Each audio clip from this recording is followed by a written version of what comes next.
Success is not final, failure is not fatal, it is the courage to continue that counts. The Stoic does not negotiate with fatigue.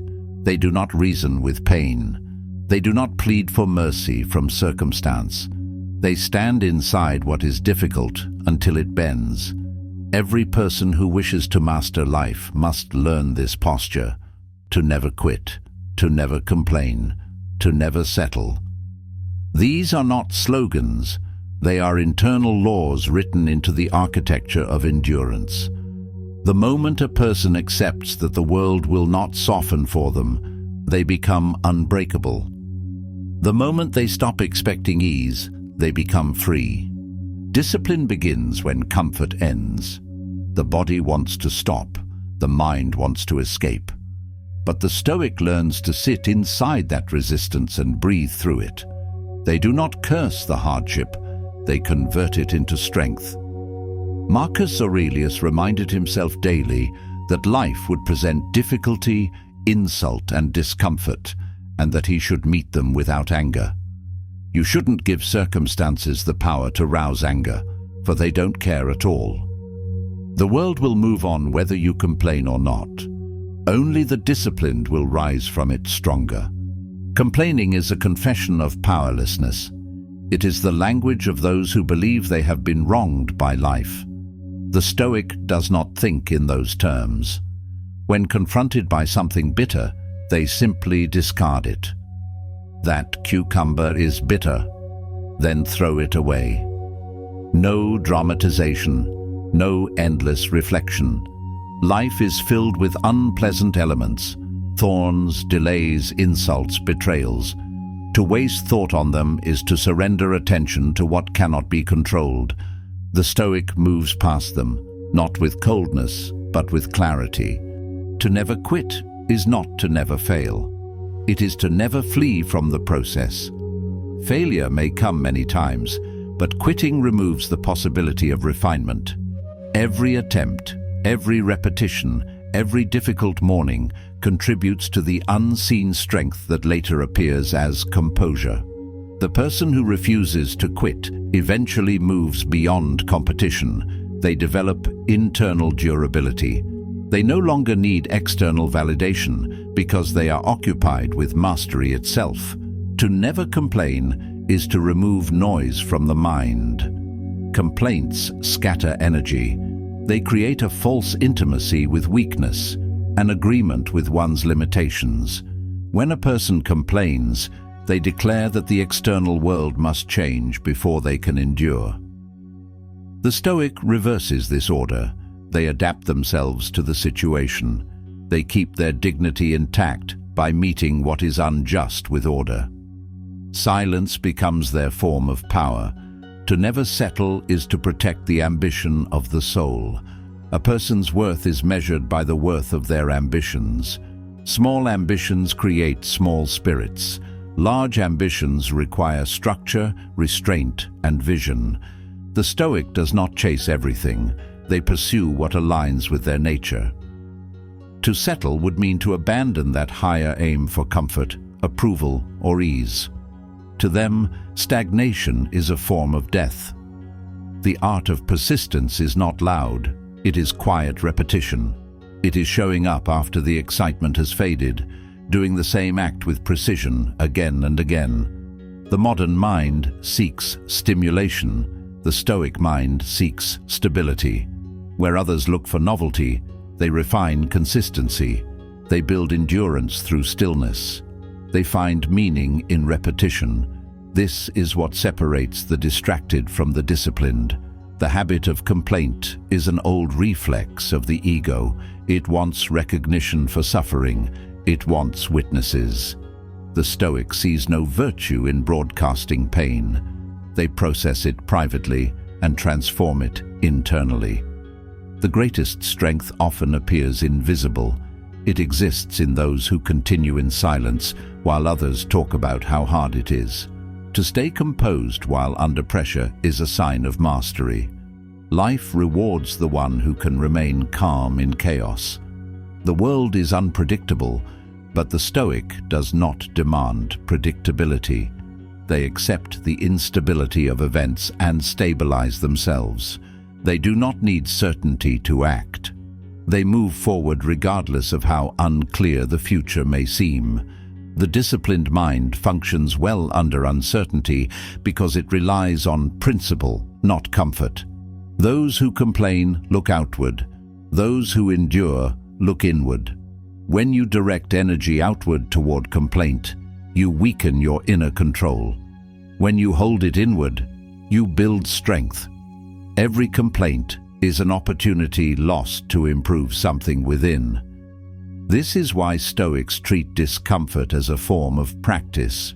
It trains them to strengthen the boundary between the external and the internal. To never quit means to stay loyal to one's duty, even when emotion no longer supports it. Many people are faithful when inspired. Few are faithful when exhausted. The Stoic is built to continue without inspiration.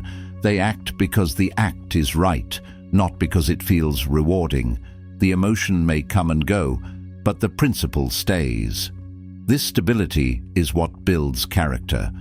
To never complain is to recognize the futility of dramatizing reality. Anger does not change facts. Complaints do not fix obstacles. Only discipline reshapes conditions. The Stoic has no interest in emotional performances. They know that energy spent lamenting is energy stolen from action. They prefer the sharpness of silence over the dullness of reaction. To never settle is to refuse self-betrayal. The comfort of mediocrity seduces the tired mind. The Stoic resists this comfort as a form of discipline. They understand that temporary peace gained through surrender leads to long-term unrest. They would rather endure tension in pursuit of excellence than rest in the ease of stagnation. This is how inner standards rise. Marcus Aurelius reminded himself to count blessings rather than chase fantasies. Do not indulge in dreams of having what you have not, but reckon up the chief of the blessings you do possess. Gratitude is the counterweight to complaint. When the mind focuses on what is missing, it multiplies discontent. When it focuses on what is present, it finds strength to act. The Stoic uses gratitude as armor against frustration. The modern world conditions people to expect ease. Every inconvenience is treated as injustice. Every delay is taken personally. The Stoic rejects this fragility. They see that nature owes them nothing and that resilience is self-created. Life is indifferent, but that indifference is liberating.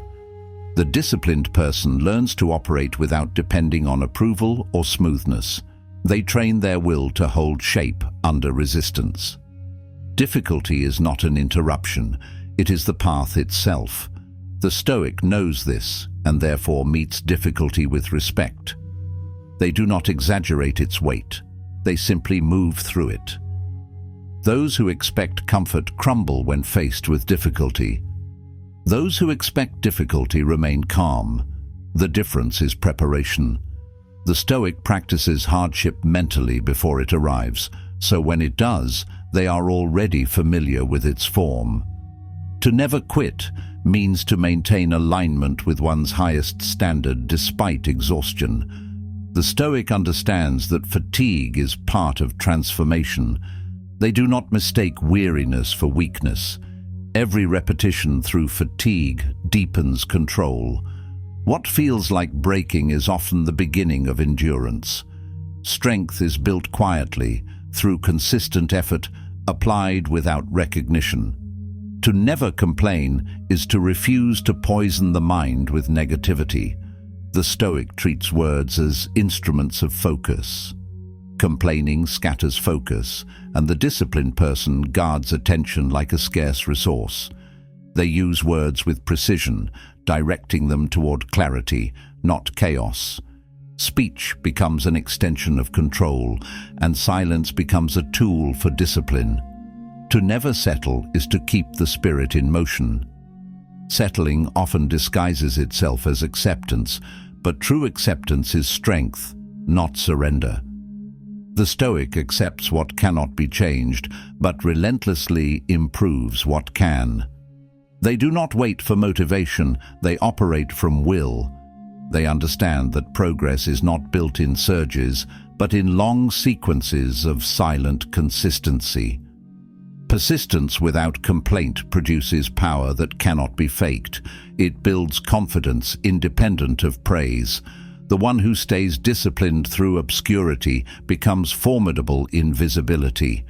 The external world cannot grant them strength because it did not build it. This kind of inner construction is what the Stoics called virtue, the alignment of thought, action, and principle. The person who does not quit becomes steady. The one who does not complain becomes clear. The one who does not settle becomes unstoppable. This triad forms the spine of Stoic living. It is the antidote to the instability of emotion. When others fluctuate with circumstance, the disciplined person maintains form. They do not break when plans collapse. They adjust, recalibrate, continue. Anger, complaint, and surrender are the three enemies of composure. Anger distorts judgment.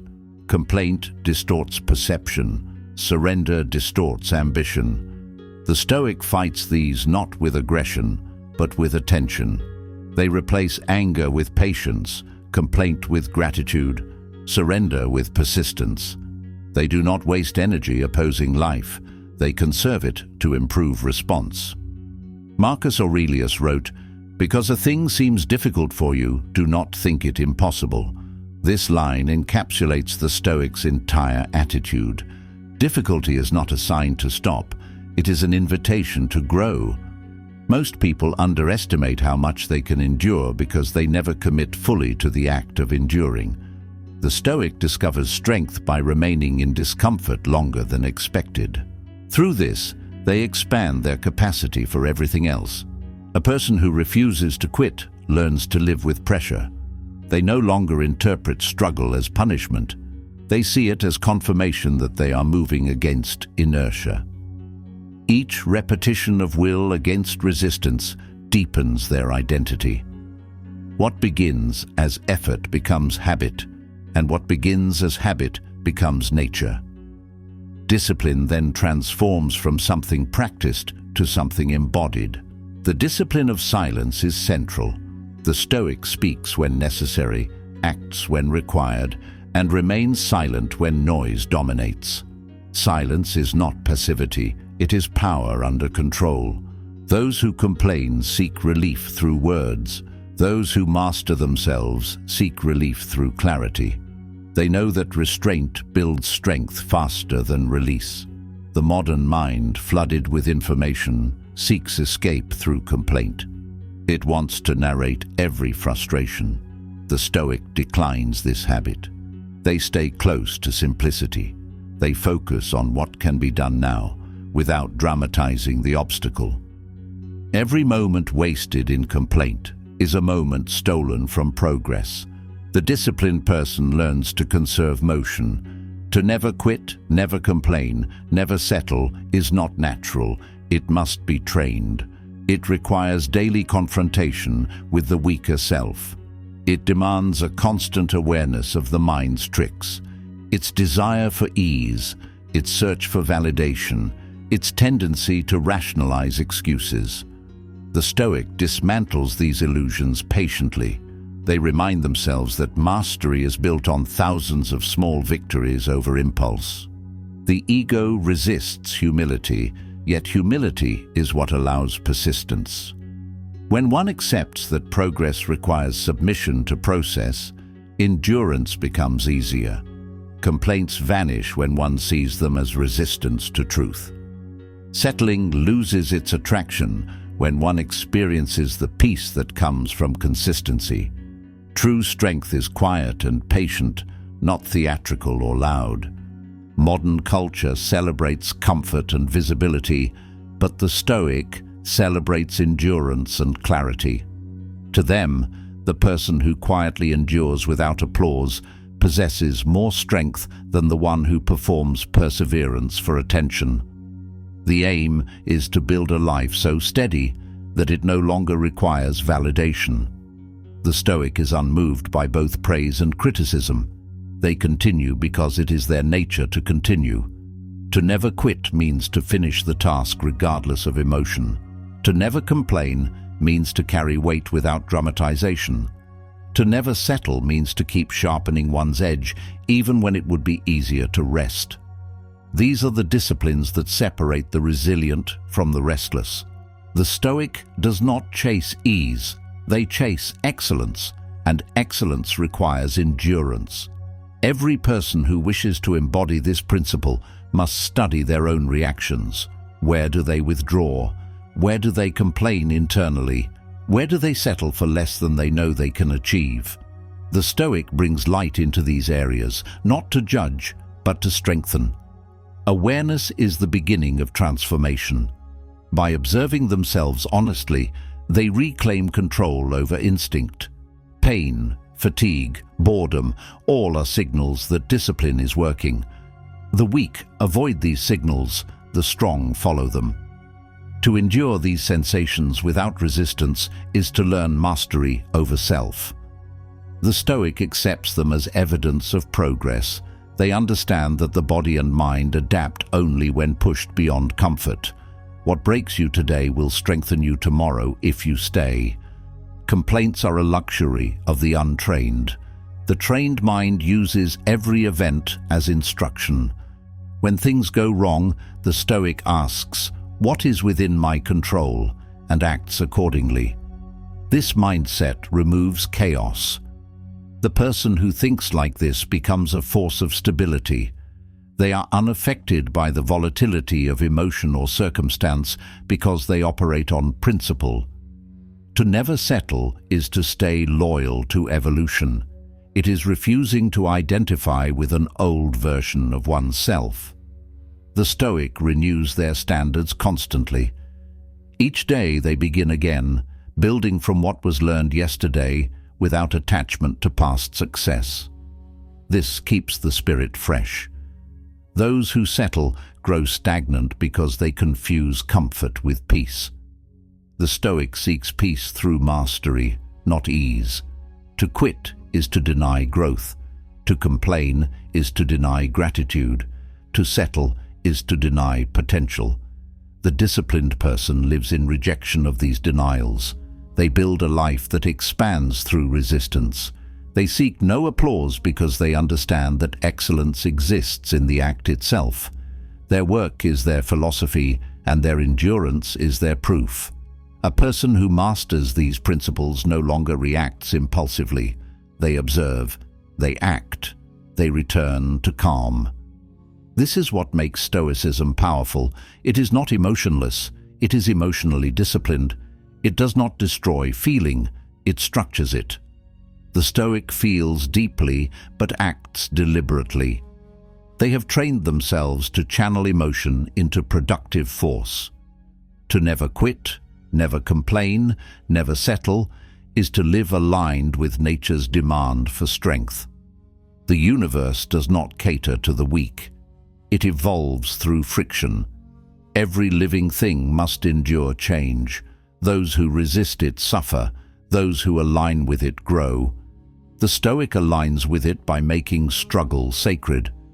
They see hardship as a dialogue with reality, not a punishment.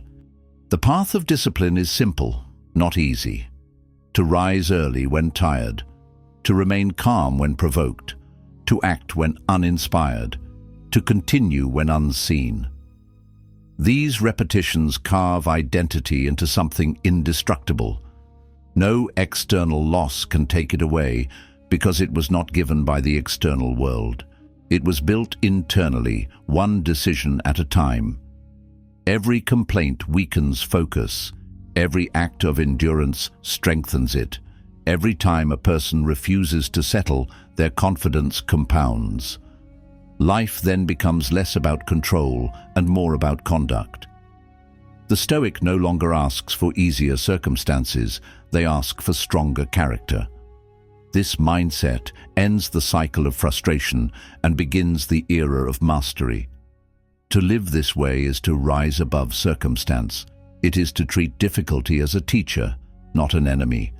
The disciplined mind looks at pain, loss, or challenge and asks, "What is this showing me about myself?" They extract lessons rather than lament conditions. They move forward in silence, leaving behind those still debating fairness. This is a foundation for anyone who wants peace with strength. The Stoic does not look for motivation. They build systems of duty. They do not seek admiration, they seek alignment. In the stillness of their persistence, life reveals itself as it truly is, indifferent, demanding, and deeply rewarding to those who stay. Fear of the future weakens the mind. It divides focus, fractures calm, and fills the present with shadows of what may never arrive. The Stoic stands apart from this habit of imagination. They meet each moment with the same tools they already hold: reason, discipline, composure. Marcus Aurelius wrote, "Never let the future disturb you. You will meet it, if you have to, with the same weapons of reason which today arm you against the present." The meaning is precise. The future is only a repetition of what you already face. It will not require new tools, only the continued mastery of the ones you have now. The person who trains their reason today does not fear tomorrow. Every exercise in composure prepares them for the next storm. Worry invents battles that may never occur, while preparation strengthens the will for any that do. The Stoic does not predict, they prepare. They understand that fear is imagination without control. When attention drifts into what might happen, strength leaves what is happening. To stay in the present is to keep all energy available for action. The mind seeks security and forecasting, but life never obeys the forecast. The Stoic accepts this law. They rely on principles, not predictions. If hardship arrives, they will meet it with order. If fortune arrives, they will meet it with restraint. Either way, they remain armed. This quiet readiness is power. Neither expectation nor dread can disturb it.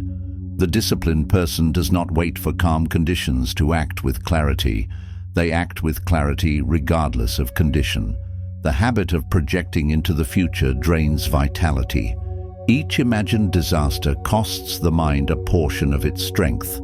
Anxiety grows in the gap between control and uncertainty. The Stoic narrows that gap by refusing to fill it with fantasy. They remind themselves that the same strength used to endure the present will serve again. Nothing in the future requires panic, only patience and method.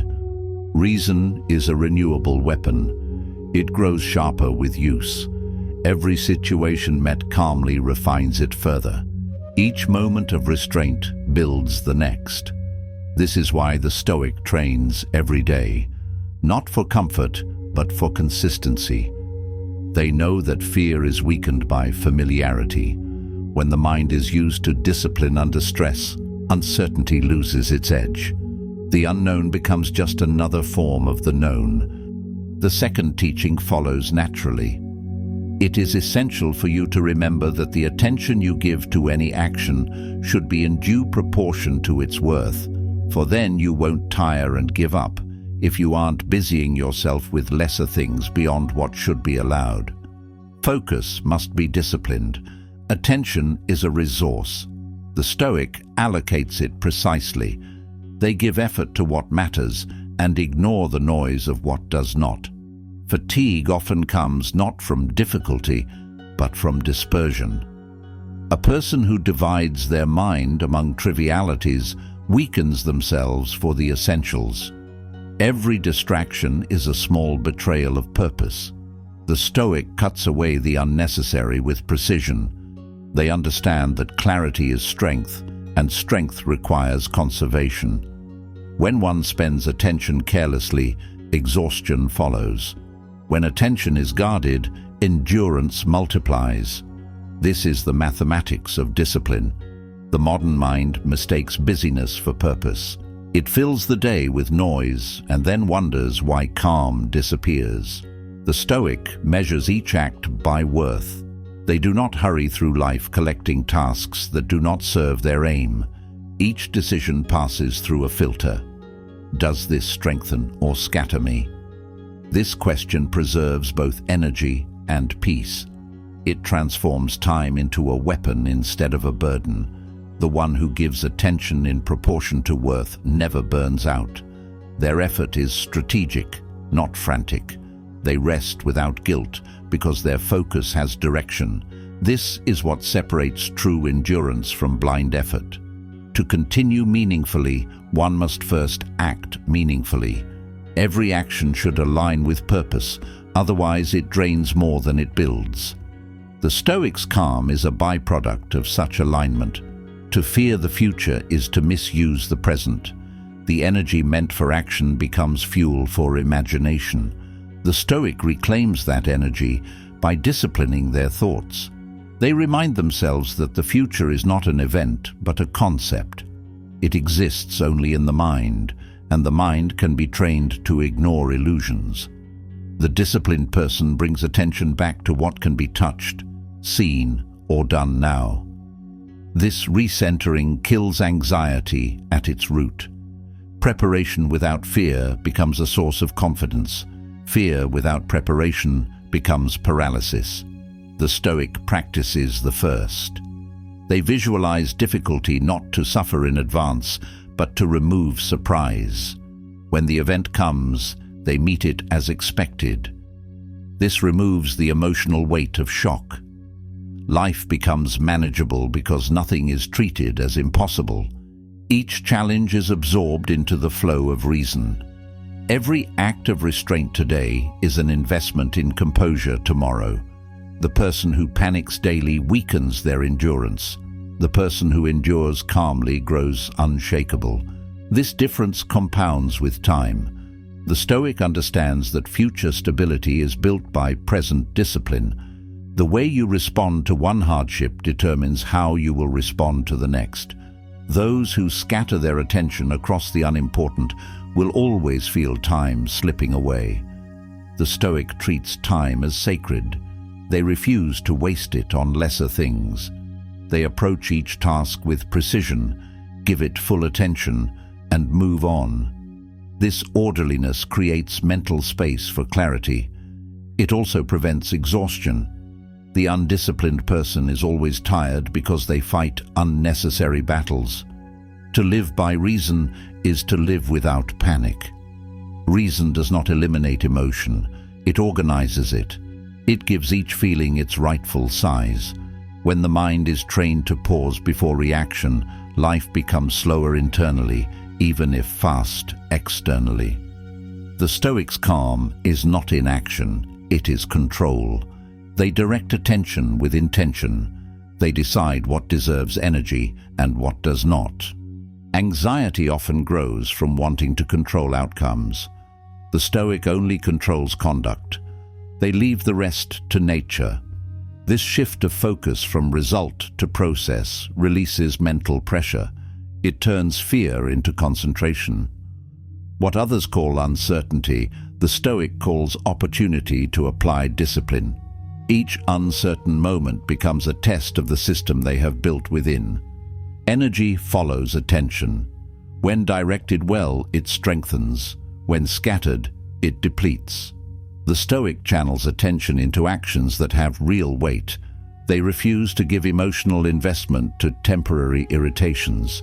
This is why they seem unbothered. They are not detached from life, but attached to what matters most. Everything else passes through them without friction. The modern person exhausts themselves with anticipation. They live two lives, one in thought, one in reality. The Stoic lives only one.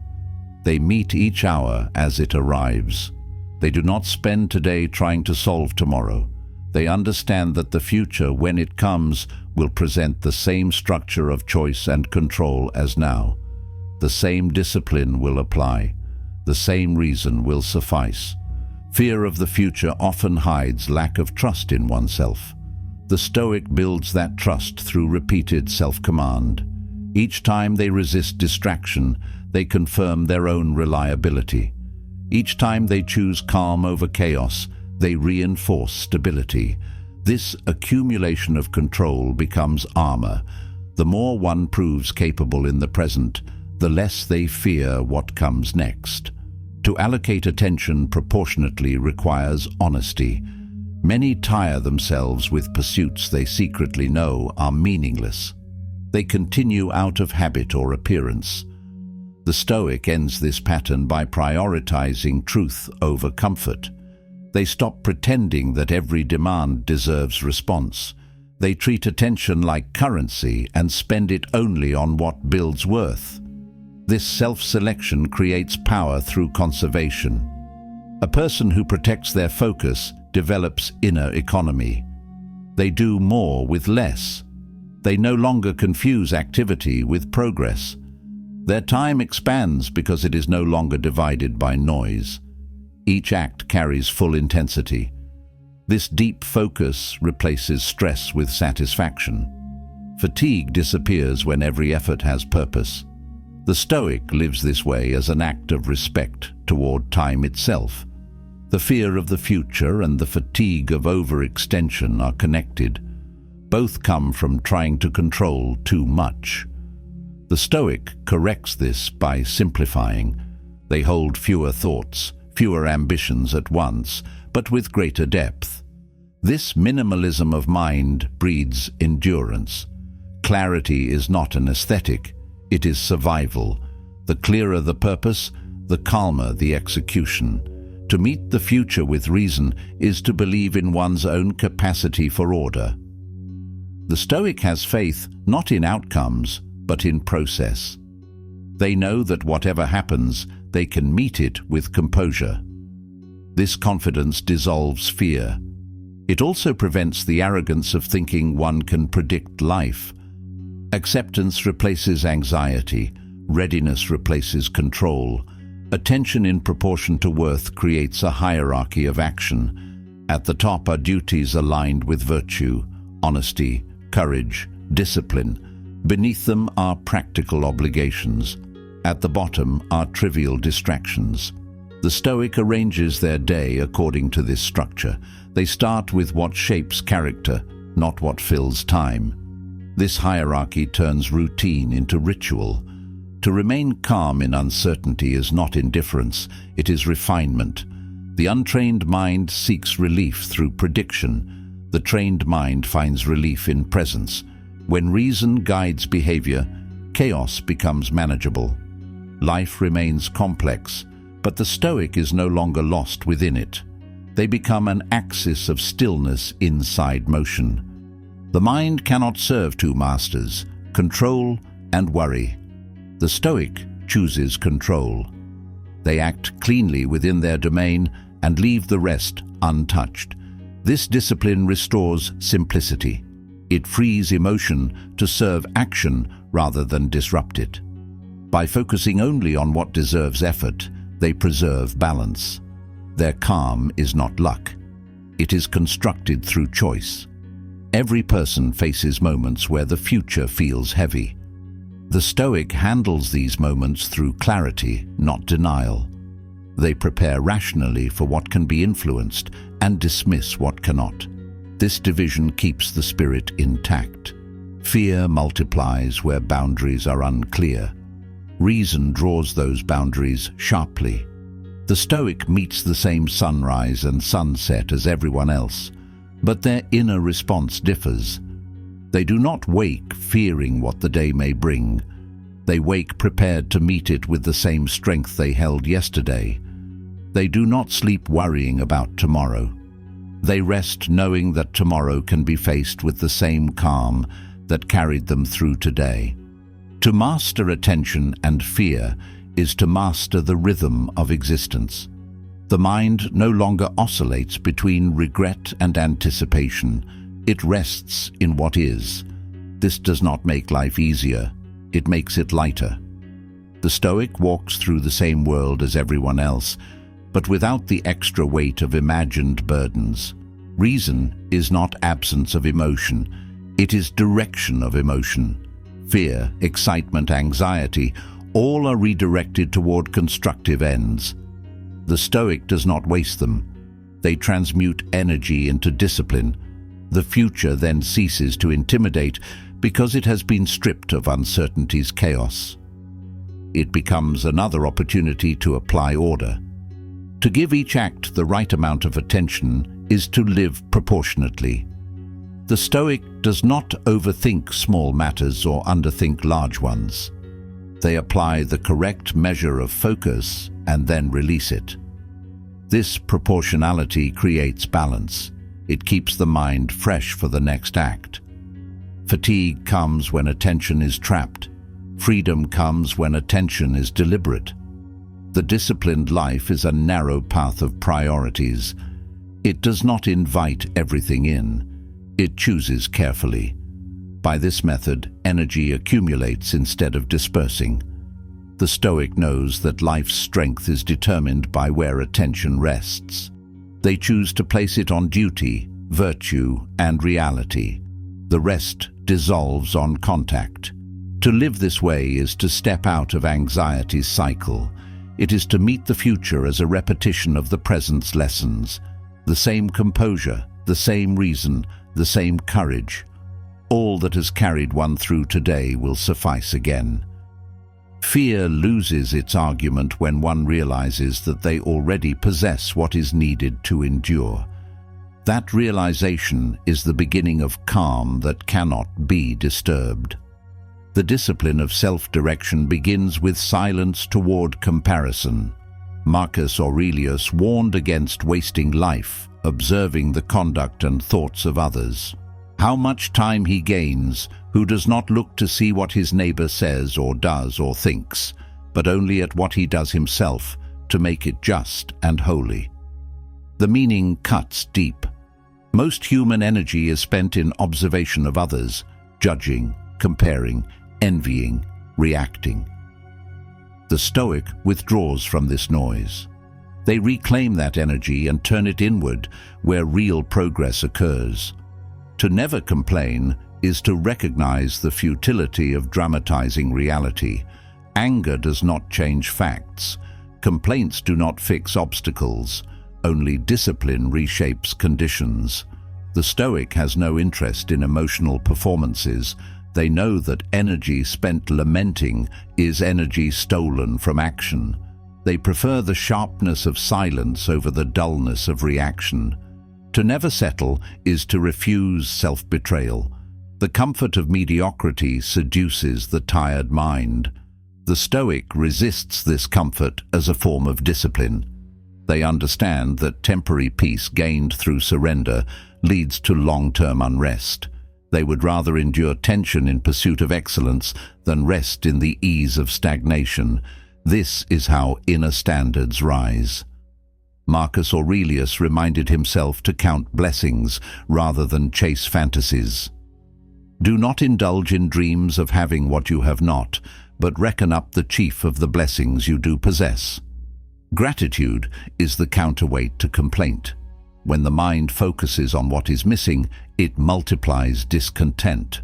When it focuses on what is present, it finds strength to act. The Stoic uses gratitude as armor against frustration. The modern world conditions people to expect ease. Every inconvenience is treated as injustice. Every delay is taken personally. The Stoic rejects this fragility. They see that nature owes them nothing and that resilience is self-created. Life is indifferent, but that indifference is liberating. The disciplined person learns to operate without depending on approval or smoothness. They train their will to hold shape under resistance. Difficulty is not an interruption, it is the path itself. The Stoic knows this and therefore meets difficulty with respect. They do not exaggerate its weight, they simply move through it. Those who expect comfort crumble when faced with difficulty. Those who expect difficulty remain calm. The difference is preparation. The Stoic practices hardship mentally before it arrives, so when it does, they are already familiar with its form. To never quit means to maintain alignment with one's highest standard despite exhaustion. The Stoic understands that fatigue is part of transformation. They do not mistake weariness for weakness. Every repetition through fatigue deepens control. What feels like breaking is often the beginning of endurance. Strength is built quietly, through consistent effort, applied without recognition. To never complain is to refuse to poison the mind with negativity. The Stoic treats words as instruments of focus. Complaining scatters focus, and the disciplined person guards attention like a scarce resource. They use words with precision, directing them toward clarity, not chaos. Speech becomes an extension of control, and silence becomes a tool for discipline. To never settle is to keep the spirit in motion. Settling often disguises itself as acceptance, but true acceptance is strength, not surrender. The Stoic accepts what cannot be changed, but relentlessly improves what can. They do not wait for motivation, they operate from will. They understand that progress is not built in surges, but in long sequences of silent consistency. Persistence without complaint produces power that cannot be faked. It builds confidence independent of praise. The one who stays disciplined through obscurity becomes formidable in visibility. The external world cannot grant them strength because it did not build it. This kind of inner construction is what the Stoics called virtue, the alignment of thought, action, and principle. Attention is the currency of life. Whatever receives it grows stronger. When it is spent on others' opinions, the self weakens. When it is invested in personal order, strength accumulates. The Stoic guards this attention like a soldier guards rations in a siege. They do not allow gossip, jealousy, or comparison to consume what could build discipline. They understand that every moment spent measuring another is stolen from the shaping of one's own mind. The modern world thrives on comparison. Every digital surface invites the mind outward, into approval, envy, distraction. The Stoic moves in the opposite direction. They observe themselves not as a critic, but as a craftsman examining their work. They measure progress by clarity of action, not by status or noise. Their peace grows in direct proportion to how little they care about being seen. When one stops looking sideways, they begin to see forward. The mind regains linear focus. Decisions become clean. The fog of imitation lifts. Most people act as mirrors reflecting what they see others doing. The Stoic acts as a source. They generate conduct from principle, not imitation. This independence is the first form of freedom. The person who minds their own path gains time, and with it, depth. Time scattered across opinions never accumulates into mastery. But when gathered into purpose, it becomes momentum. The Stoics' day is organized around duty, not comparison. They measure themselves against their own potential, not against another's performance. This self-referential focus is what allows genuine progress. Comparison leads to bitterness because it is endless. There will always be someone ahead or behind. The Stoic sees this cycle as a trap. They do not resent success in others, nor celebrate their failure. They treat both with indifference. Each person carries their own struggle. The only useful question is, am I living according to reason right now? Those who constantly monitor others lose the strength to improve themselves. Judgment becomes entertainment, and entertainment breeds decay. The Stoic refuses to participate in this passive consumption. They turn observation into self-examination. Every thought directed outward is redirected inward. How do I act? What do I control? What must I correct? Through this practice, comparison transforms into discipline. A person who keeps to their own path becomes less reactive. They no longer interpret others' actions as personal signals. Praise does not inflate them. Criticism does not disturb them. They understand that perception is filtered through the minds of others, and that no one can fully see their internal order. Freedom begins when external opinion loses weight. The pursuit of self-control replaces the pursuit of approval. The Stoic trains to be unseen if necessary, as long as their conduct remains just. To be just is to act in accordance with truth, not trend. The world changes fashions of thought and virtue. The Stoic stays anchored. They move through the noise with quiet precision, guided by their own principles. Isolation from comparison does not mean isolation from humanity. It means detachment from distraction. The Stoic still observes others with compassion, but without imitation. They study strength, not popularity. They learn from wisdom, not from spectacle. This selective perception allows them to absorb what is useful and discard what is corrupting. The greatest gain from ignoring others' judgment is peace of mind. The mental static of constant observation disappears. Clarity expands in its place. The Stoic's energy becomes focused, deliberate, and efficient. They no longer waste motion reacting to what others think. They spend it refining what they know is right. In this, time itself seems to slow down. When attention is reclaimed, one begins to see how much of life was wasted in invisible comparison.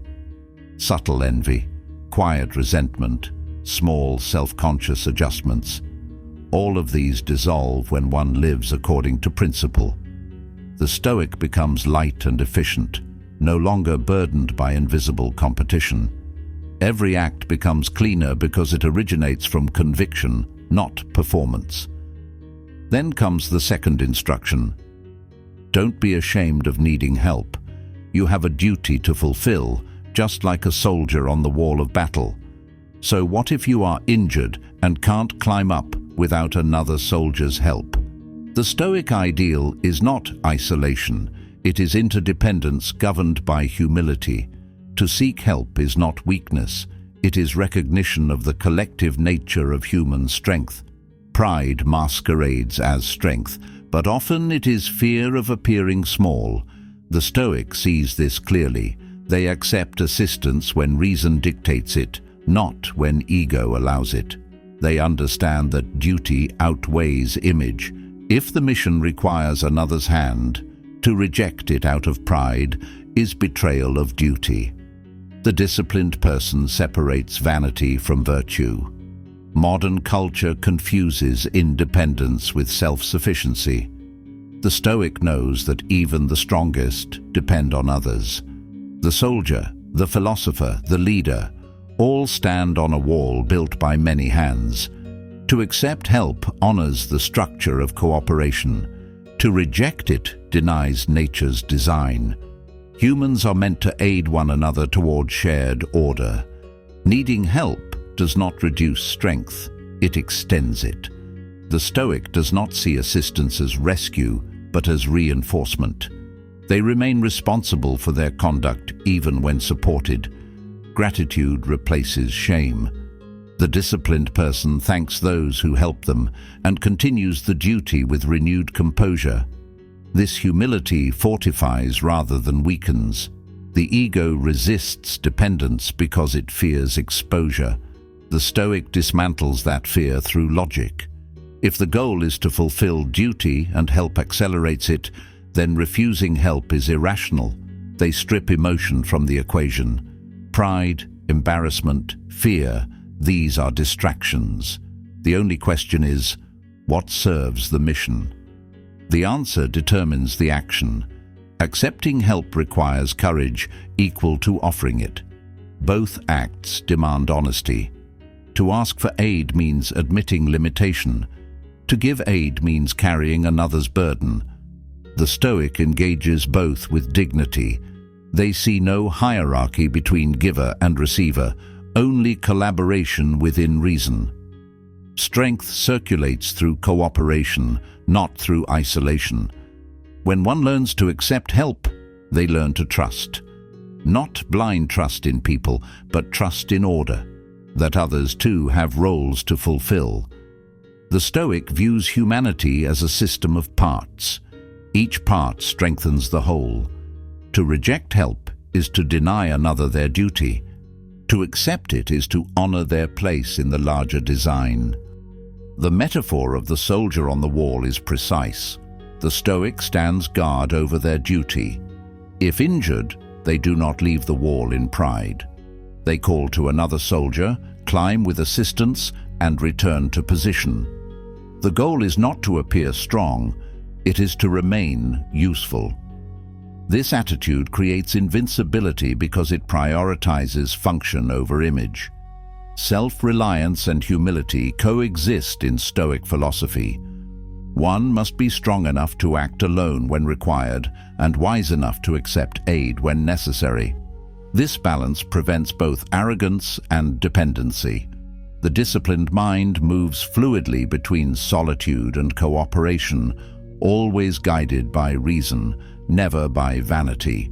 The person who rejects help out of pride isolates themselves from strength. The person who accepts it with gratitude expands their reach. The Stoic sees community as an extension of virtue. Helping and being helped are both forms of duty. Each maintains the structure of society as surely as each stone maintains a wall. To accept aid also sharpens compassion. When one has received help, they understand the humility it requires. They become quicker to assist others in return, not out of pity, but out of recognition. The cycle of strength continues.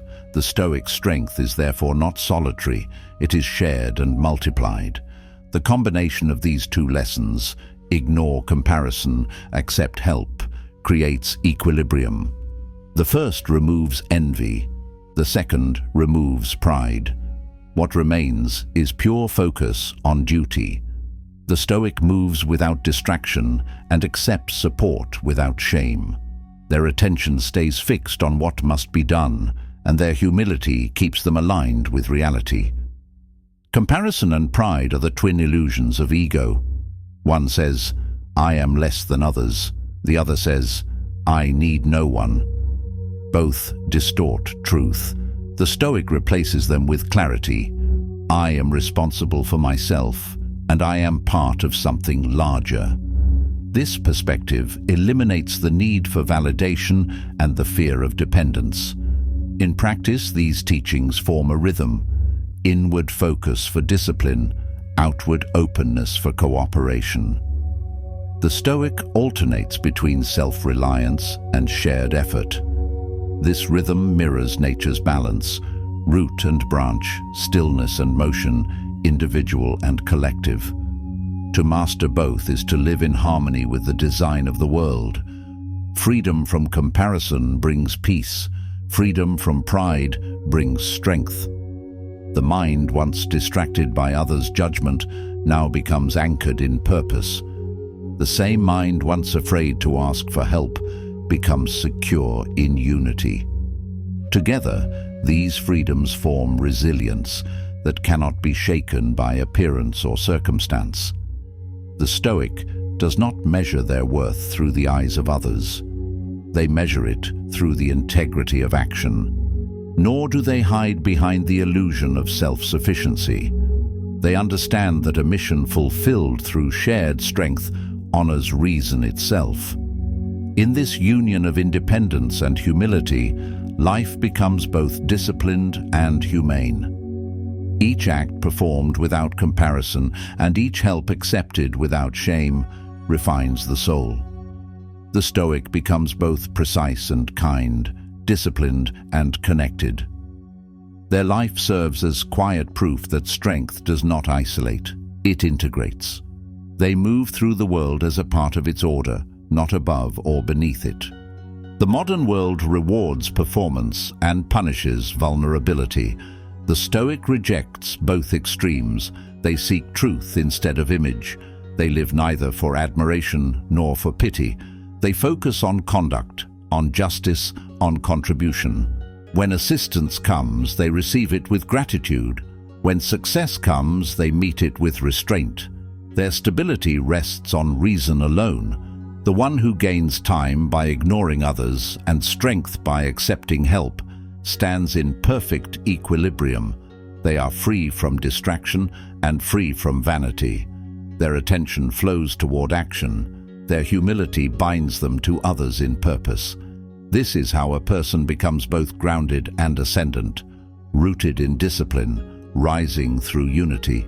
To live this way is to gain a different kind of strength, silent, efficient, and unshakable.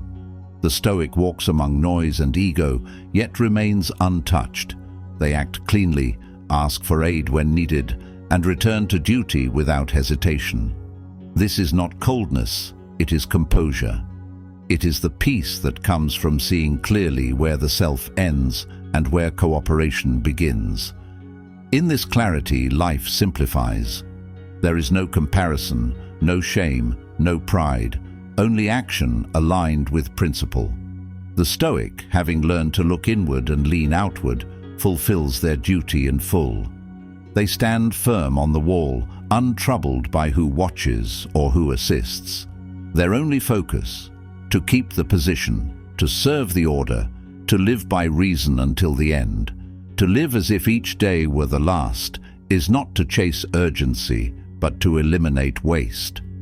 Marcus Aurelius called this the mark of perfection of character, to spend each day without frenzy, laziness, or pretending.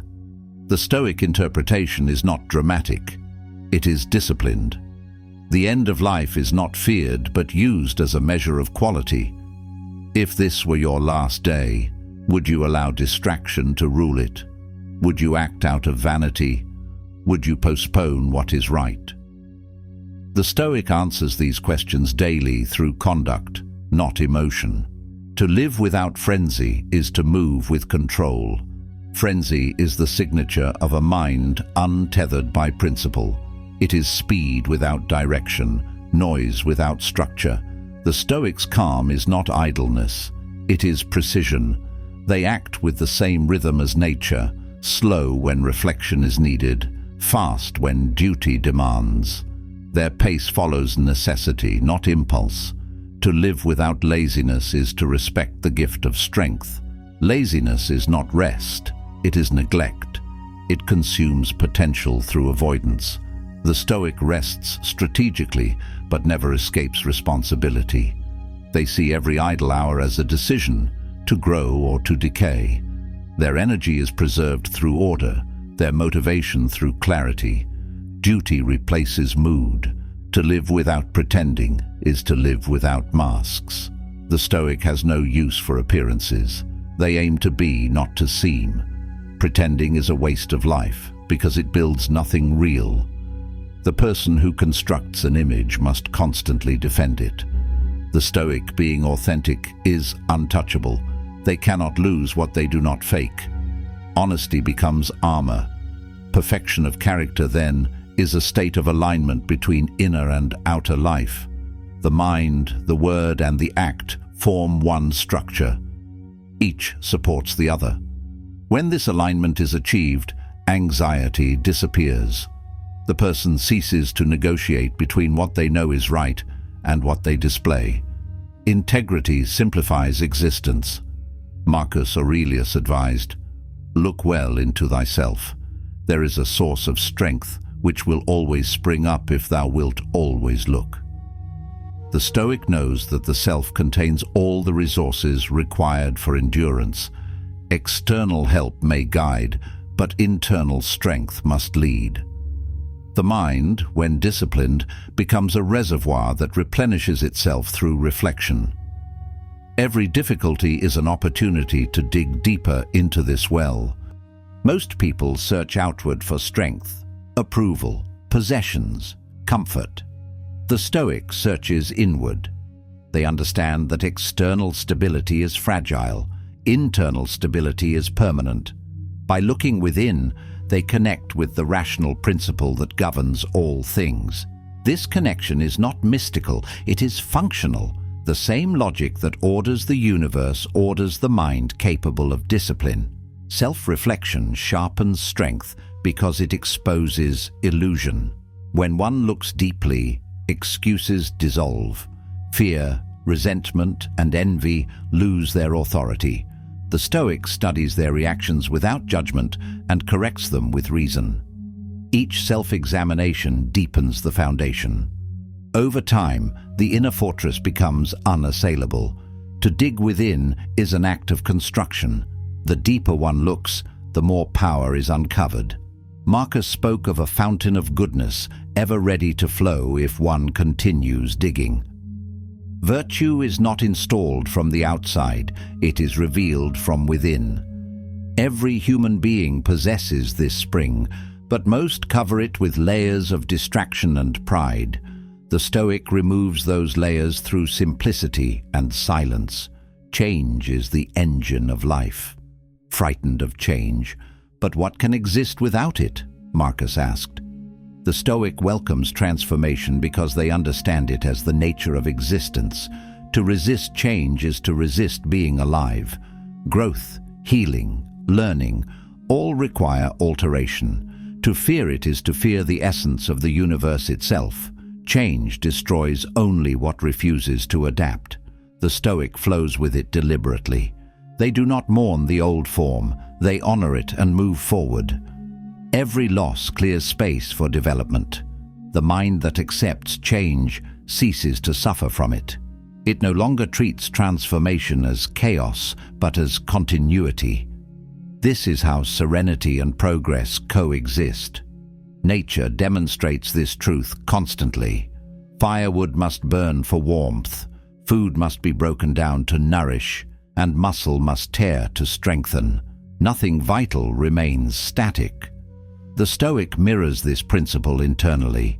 They burn away habits, break down ignorance, and rebuild character through repetition. Change becomes their craft. Fear of change comes from attachment to identity. The Stoic does not cling to who they were yesterday. They shed obsolete versions of themselves willingly. Each day offers new evidence, new trials, new corrections. To stay rigid is to decay. To remain fluid is to grow. In this way, adaptability becomes the highest form of strength. The disciplined person knows that every transformation requires discomfort. They accept it as the price of clarity. Pain signals evolution. Resistance signals stagnation.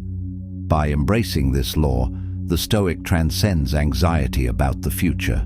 They see themselves as a participant in nature's process, not a victim of it. Life ceases to be something endured. It becomes something shaped. Marcus wrote, "Often, injustice lies in what you aren't doing, not only in what you are doing." This thought expands Stoic duty beyond restraint into action. Virtue is not only the avoidance of harm, but the presence of contribution. To remain silent when courage is required is a subtle form of injustice. To neglect one's potential is to wrong oneself and others. The Stoic understands that passivity can corrupt as deeply as wrongdoing. When opportunity for virtue arises, inaction becomes betrayal. Justice demands participation. The disciplined person acts according to reason even when convenience suggests retreat. They do not confuse stillness with indifference. Their stillness is strategic, not apathetic. Moral laziness often hides behind neutrality. The Stoic exposes it by asking, "Is my inaction serving order or avoiding discomfort?" This question reveals truth. Every omission has weight. To live rightly is to engage where one's principles require it, even when the cost is personal. Duty is not optional when integrity is at stake. Action guided by virtue sustains the mind. A person who acts rightly rests easily. The one who withholds action from fear or pride remains restless. The Stoic prefers fatigue from effort to guilt from avoidance. They measure themselves not by outcome, but by fidelity to principle. Injustice is prevented not by intention, but by movement. The fountain of goodness within the self is activated through action. Reflection alone is not enough. It must be followed by conduct. Every good impulse left unused weakens. Every good act performed strengthens. The Stoic builds moral endurance through consistent small actions rooted in principle. This quiet repetition becomes character. To dig deep within oneself is to discover not only strength, but kindness. The Stoic recognizes that goodness is not sentiment. It is clarity expressed through fairness, patience, and restraint. This goodness flows naturally once the debris of ego is removed. It is always ready, waiting for attention.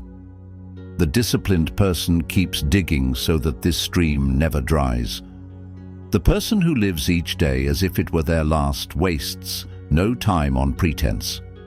They do not delay kindness, postpone effort, or hoard attention for later. They act now, speak truth now, improve now. This immediacy produces serenity because nothing essential is left undone.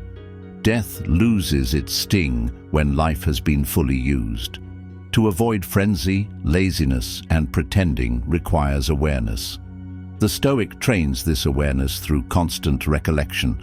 Life is finite, action is sacred, integrity is non-negotiable.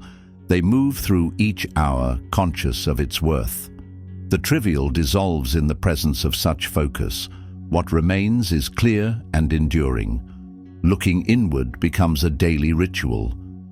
The Stoic examines the mind at dawn and dusk, adjusting thought like a craftsman tuning an instrument. They ask, did I act justly? Did I waste attention? Did I resist change? Did I serve where I could? This continuous introspection replaces guilt with growth. The day ends with order, not regret. Fear of change diminishes when one sees its necessity in every living process.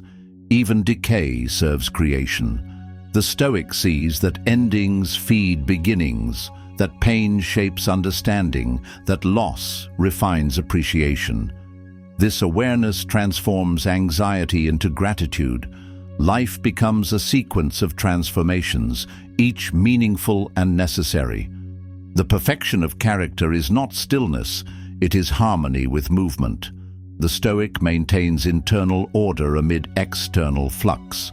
They understand that the self, like nature, must breathe, expanding through experience, contracting through reflection. This rhythm keeps the soul alive. To resist it is to suffocate under the illusion of permanence. Each day offers a chance to practice justice, not only through restraint, but through initiative, to help, to speak, to build, to defend. These are extensions of Stoic virtue. Action completes contemplation. The disciplined person does not philosophize about goodness, they enact it. Their wisdom is measured in deeds. The fountain of goodness, once uncovered, renews itself endlessly. It is not depleted by use, it is strengthened by it. Every act of courage deepens it. Every act of kindness clarifies it. The Stoic trusts this process. They no longer seek moral energy from admiration or reward. They draw it directly from the inner source. Perfection of character is not a static state to be achieved. It is a dynamic practice to be maintained. It lives in the daily choice to act with purpose, to think with order, to accept change, to resist pretense. The Stoic's perfection is not flawlessness, it is constancy. It is the refusal to let emotion or circumstance corrupt reason. To look inward, embrace change, and act justly are not separate teachings, they are one. Each supports the others. Introspection fuels adaptability. Adaptability fuels justice. Justice fuels peace. Together, they create a life that does not depend on condition for meaning. The Stoic becomes whole because they are aligned with nature's motion. When the mind learns to look inward for strength, outward for duty, and forward without fear, it becomes unshakable. This triad of awareness replaces anxiety with command. The Stoic then lives as nature intended, fluid, rational, and resilient. Every challenge becomes a continuation of purpose, not an interruption of it. To live each day as if it were the last is to live without delay. To look within is to discover inexhaustible strength. To embrace change is to cooperate with existence. To act justly is to prevent decay of the soul. To dig for goodness is to reveal one's true nature. These are not separate paths. They form the architecture of the disciplined life. The Stoic who practices them becomes a calm force in a turbulent world. They no longer seek refuge from reality because they have learned to live within it rightly. They carry their own light into each day and leave no act unfinished, no word wasted, no principle compromised. In this state, every day is complete, every change is welcome, and every moment is lived fully in accordance with reason. Endurance is the forge of strength. Seneca wrote, "Fire tests gold, suffering tests brave men." The principle is ancient and exact. Only through exposure to heat does matter reveal its purity. The same law applies to the human spirit. Comfort conceals weakness, adversity reveals it. When life ignites the fire of hardship, the Stoic does not retreat. They allow it to refine them. The flames that consume the unprepared temper the disciplined into clarity. To endure suffering well is to convert pain into instruction. Each trial strips away illusion and reveals structure. The Stoic understands that suffering is not an enemy, but a mirror. It reflects the strength or frailty of one's philosophy.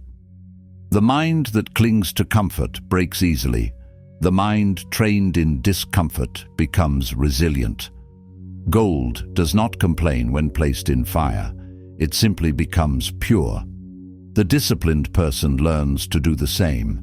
A gem cannot be polished without friction, nor a person perfected without trials. The Stoic does not romanticize suffering, but respects its necessity. Friction is the process through which potential becomes excellence. Ease polishes nothing. To remove resistance is to remove growth. The sharp edge of difficulty carves out refinement. Every inconvenience is an invitation to rise above instinct and meet reality with reason. Suffering is inevitable, but its meaning is chosen. The undisciplined see it as punishment. The Stoic sees it as practice. Through repetition of composure under stress, endurance becomes second nature. The disciplined mind no longer interprets hardship as chaos, but as continuity. Every challenge fits within the larger system of self-command. Life ceases to appear hostile when one accepts that pain is a form of education. Seneca wrote, "We suffer more in imagination than in reality." This observation exposes the true source of torment, the mind's anticipation of pain. The event itself is often brief. It is the rehearsal that exhausts us. The Stoic limits suffering by restricting imagination. They train the mind to remain with facts, not fantasies. Fear, once deprived of imagination, loses its force. The majority of pain dissolves when no longer multiplied by projection.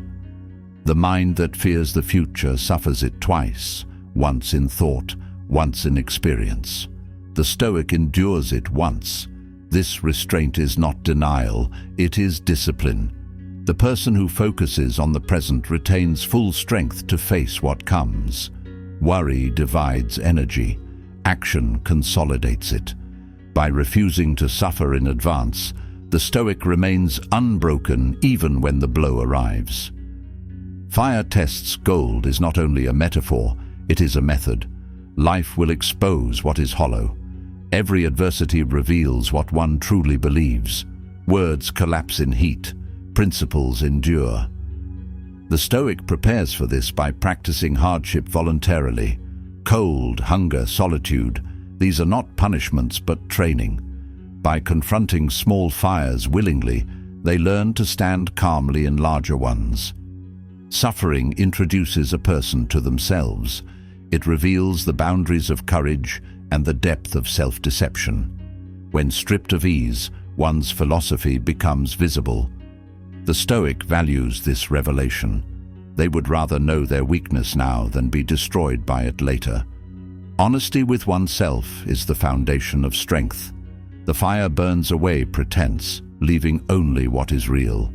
Purpose directs endurance. Seneca wrote, "If a man knows not to which port he sails, no wind is favorable." Direction transforms hardship into progress. Without it, all suffering feels random. The Stoic defines their purpose clearly so that every challenge can be measured against it. Pain without meaning is torment. Pain aligned with purpose is transformation. The one who knows their destination can endure any storm. Uncertainty magnifies pain. The person who lacks a defined goal is tossed by every current, unable to interpret resistance as guidance. The Stoic, with purpose fixed, interprets difficulty as navigation. Each obstacle corrects their course. The same wind that destroys the aimless propels the directed. Clarity of aim transforms adversity into fuel. To suffer without direction is to drift. The Stoic refuses drift. They determine their principles early: virtue, discipline, reason, and let those serve as coordinates. Whatever strengthens those values is accepted. Whatever weakens them is rejected. In this way, they remain steady even in confusion. No external turbulence can overturn an internal compass. Every trial demands an answer. Complaining is a refusal to answer. Endurance is acceptance of the question.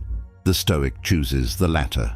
They treat each hardship as an examination of principle. Will they act according to reason or impulse? Will they maintain composure or collapse into emotion? Each test, passed or failed, refines understanding. Failure, when studied, becomes a second kind of victory. Suffering becomes intolerable only when it is seen as senseless. The Stoic gives it form by aligning it with progress. Pain is treated as tuition for wisdom. Nothing is wasted, not even loss. Each misfortune teaches a principle that peace never could. Comfort hides the truth. Discomfort reveals it. Through pain, the Stoic learns gratitude, patience, humility, and proportion. To be tested is to be trusted by nature. The universe subjects only what it intends to strengthen. The Stoic interprets adversity as a sign of potential, not persecution. Weakness is not punished, it is purified.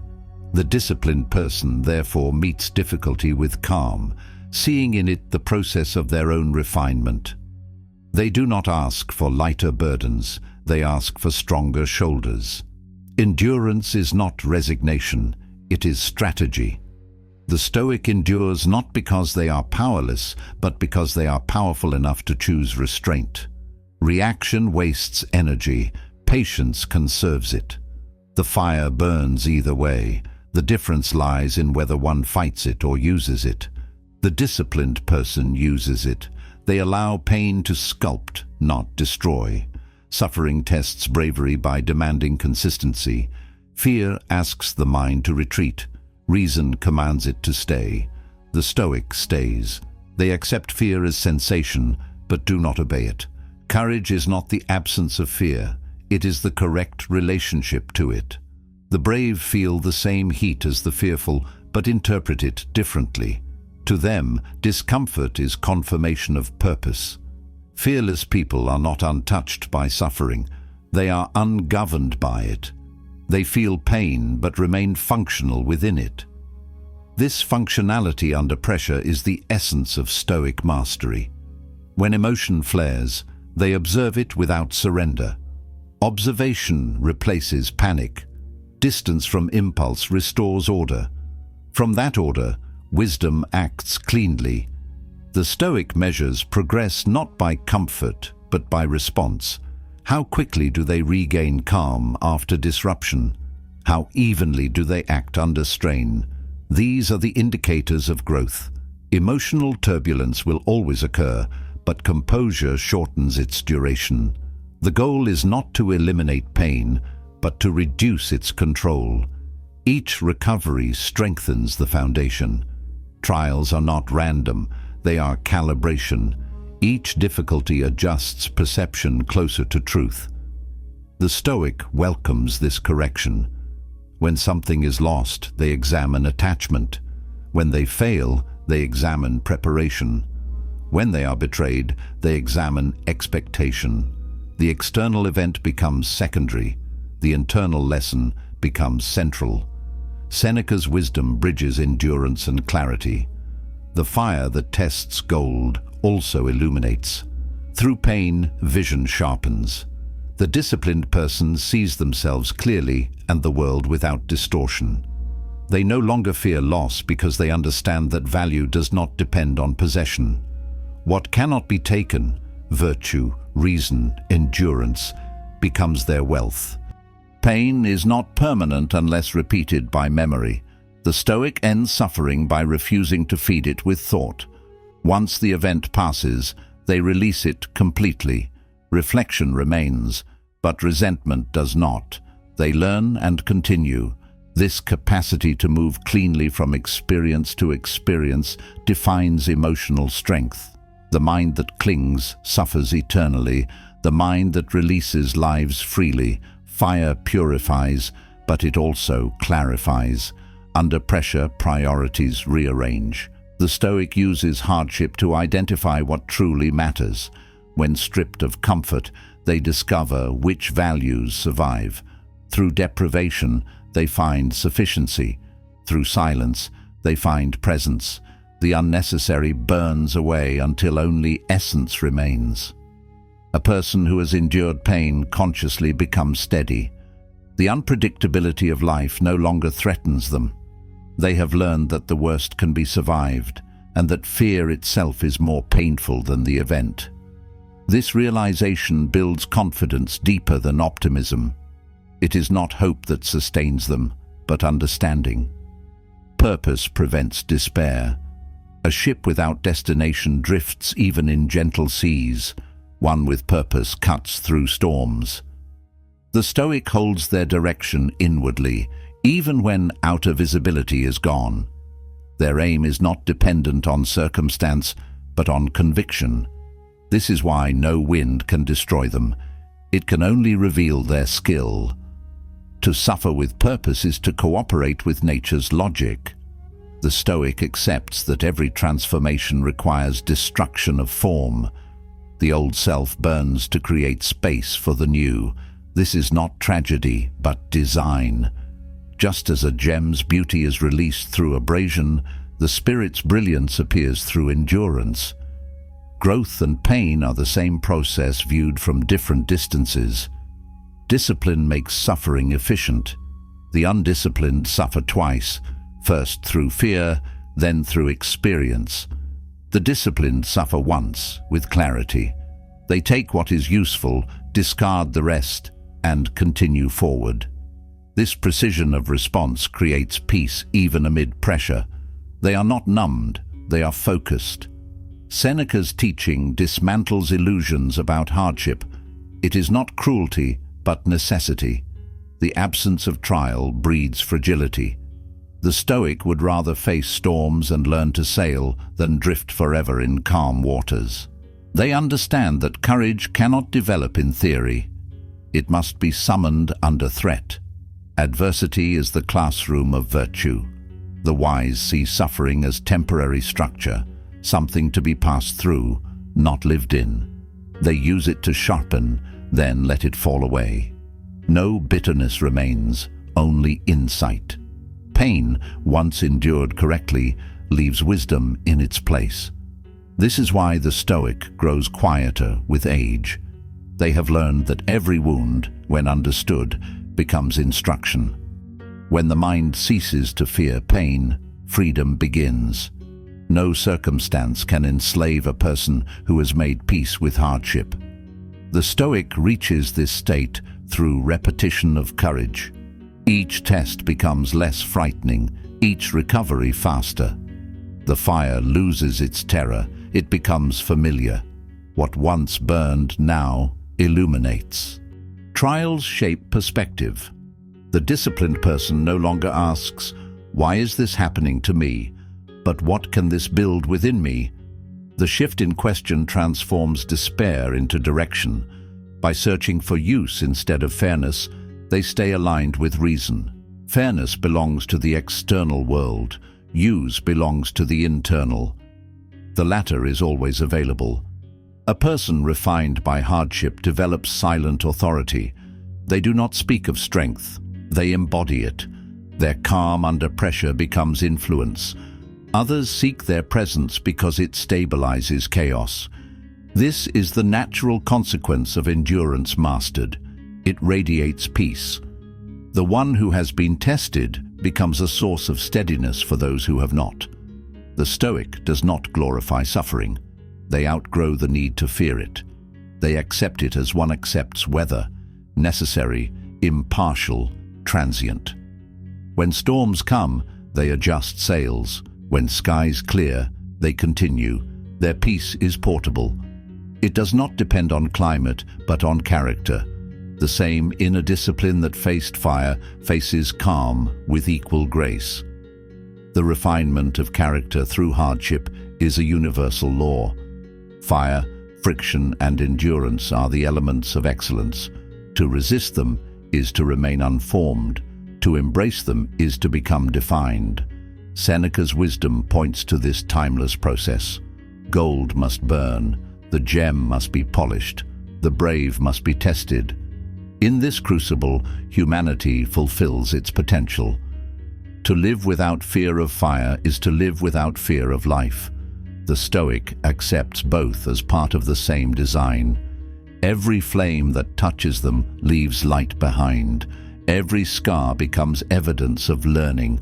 Through these marks, they carry proof of transformation. The spirit, once tested and purified, becomes untouchable by fate. Plato wrote, "The beginning is the most important part of the work."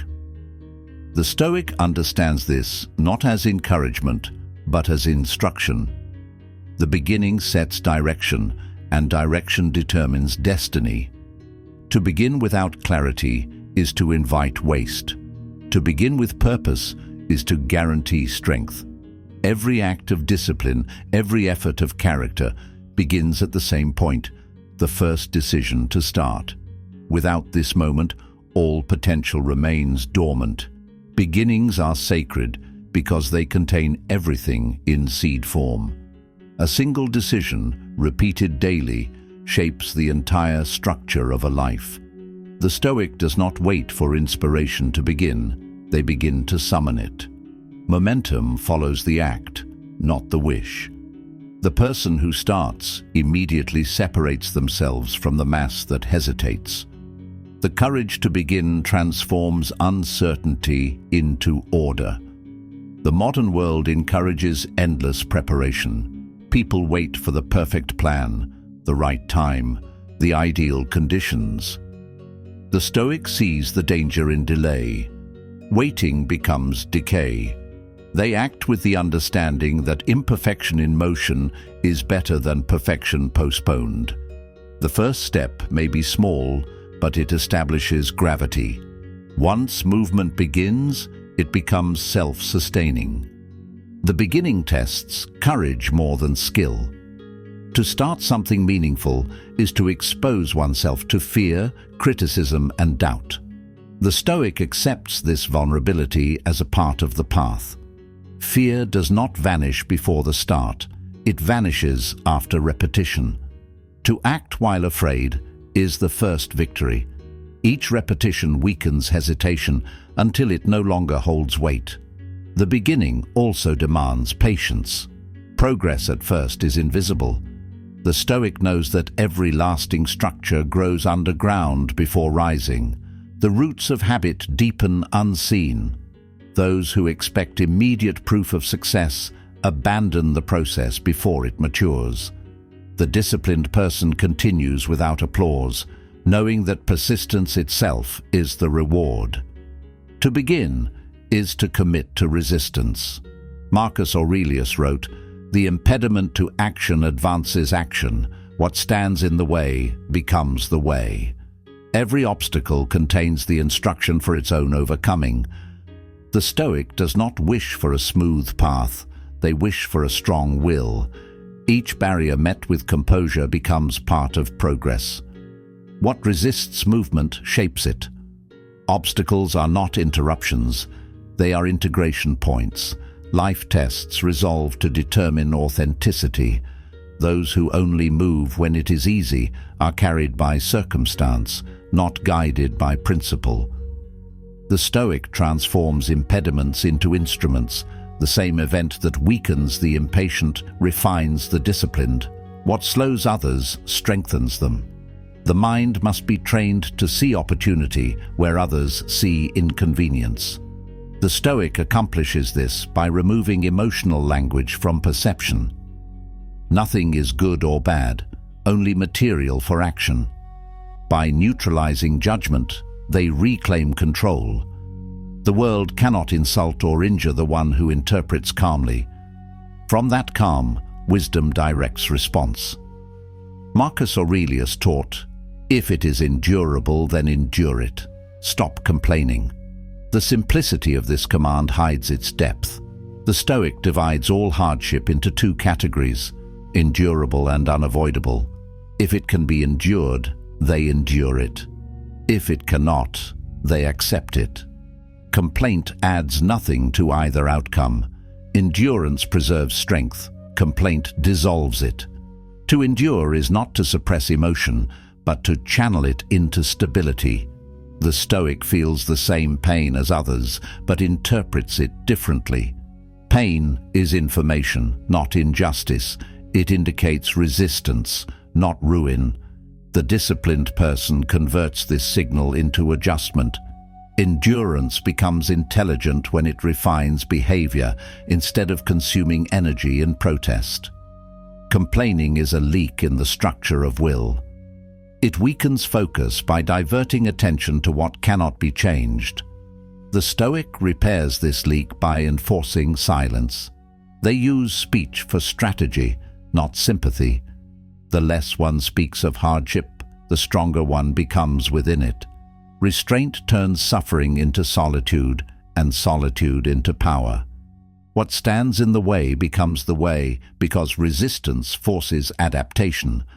Muscles grow only under strain. The mind follows the same law. The Stoic approaches adversity as a craftsman approaches material. They shape it. When blocked, they redirect. When delayed, they prepare. Every obstacle, properly engaged, becomes training. The world does not promise ease, only opportunity for mastery. The Stoic meets this fact with gratitude. They know that difficulty is evidence of movement. Only the static face no resistance. Progress and pain are inseparable. To walk forward through both is the discipline that builds unshakable character. Beginnings are often disguised as obstacles. The moment one decides to act, resistance awakens. The Stoic expects this. They treat the first challenge not as a deterrent, but as confirmation that the path is real. Ease deceives. Friction clarifies. The one who continues through the first barrier proves their seriousness. A person who delays beginning waits for courage that only beginning can create. The Stoic reverses this logic. They act first and allow courage to appear afterward. Each act of initiation weakens fear's influence. Confidence is built through evidence, not intention. Every small start becomes a declaration against hesitation. To begin each day as if it were the first is to remain alive to possibility. The Stoic renews purpose daily. They do not rely on yesterday's effort to justify today's inertia. Every morning demands a new beginning. The disciplined person treats each dawn as an opportunity to refine what was imperfect, to recommit to principle, to begin again with greater clarity. Endurance is the continuation of beginning. To endure well is to begin again under new conditions. The Stoic sees each difficulty as a new starting point for strength. What others call persistence, they call renewal.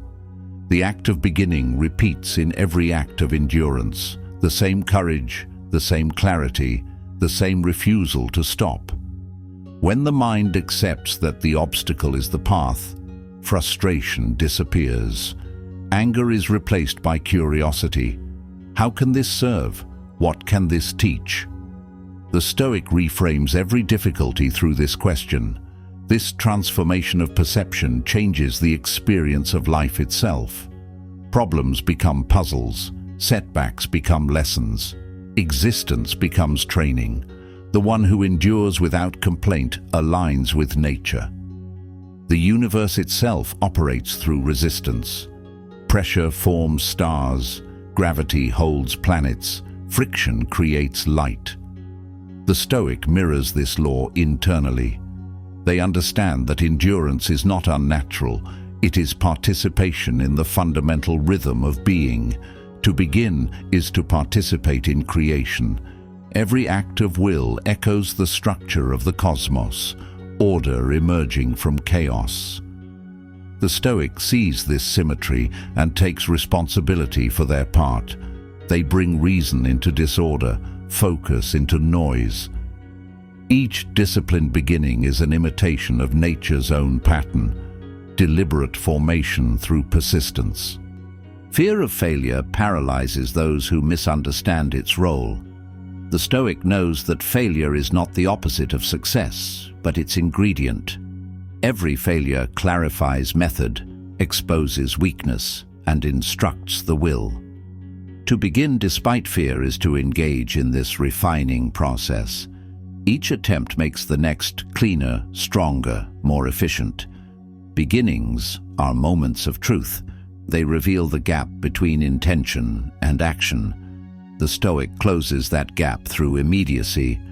Thought and deed must align quickly. The longer one hesitates, the weaker the will becomes. Action, even imperfect, preserves integrity. In motion, clarity sharpens. Waiting clouds the mind.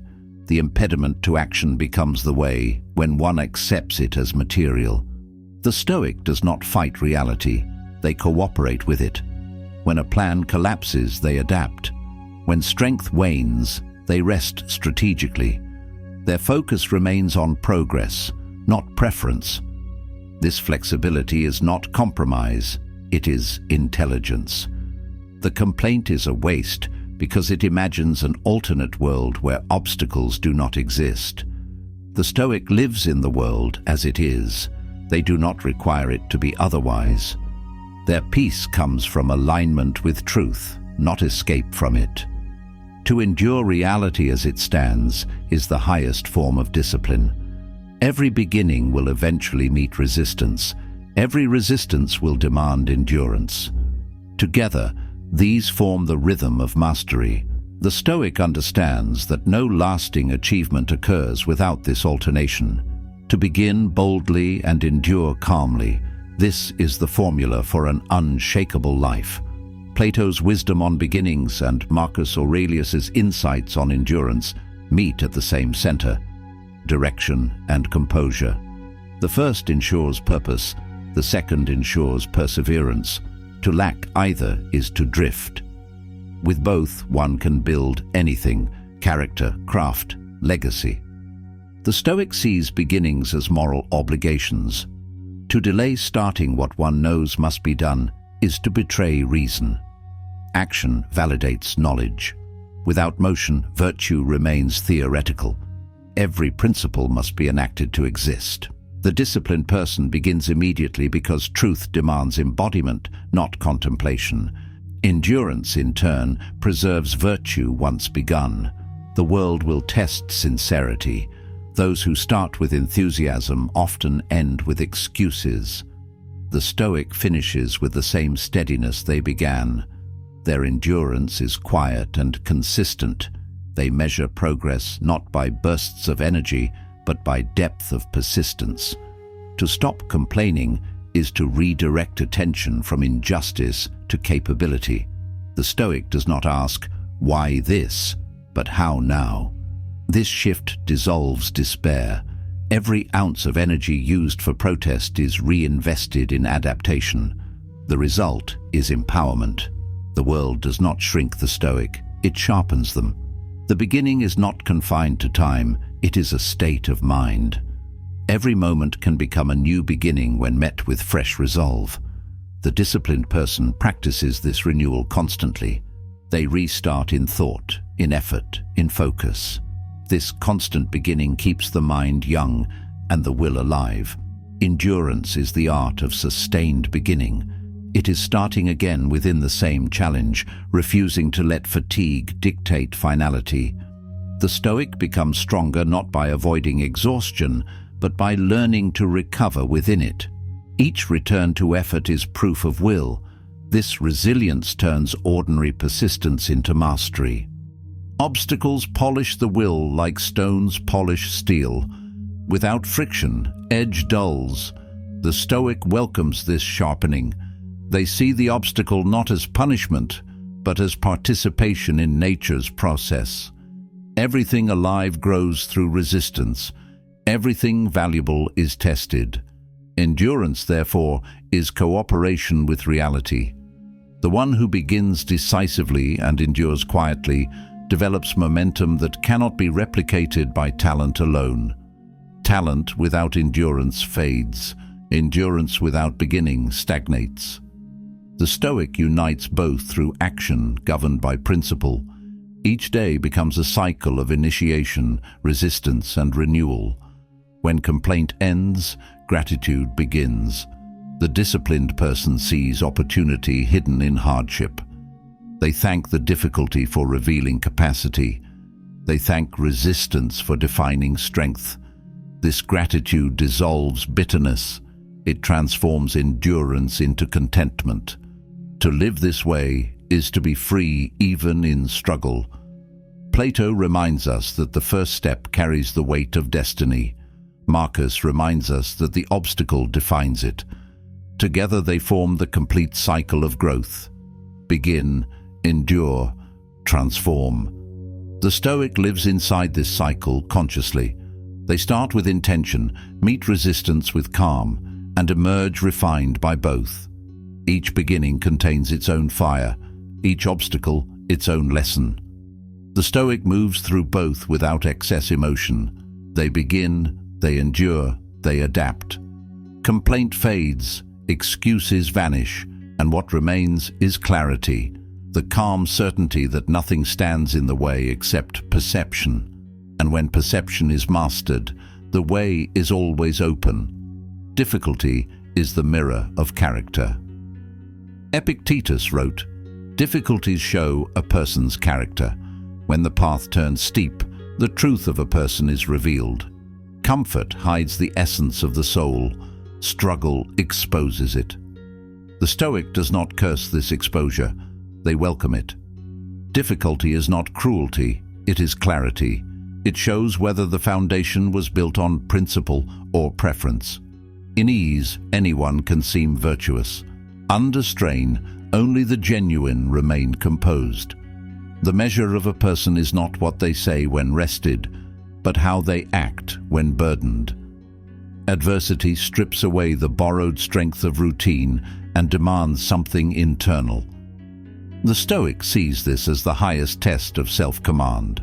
They train not to avoid hardship, but to perform under it. When pressure arrives, they observe their reactions calmly. Every difficulty becomes a mirror, every response a reflection. Those who resent hardship misread its role. Epictetus saw difficulties as a forge for excellence. Just as an athlete grows through resistance, so the mind grows through challenge. Without obstacles, virtue would remain theoretical.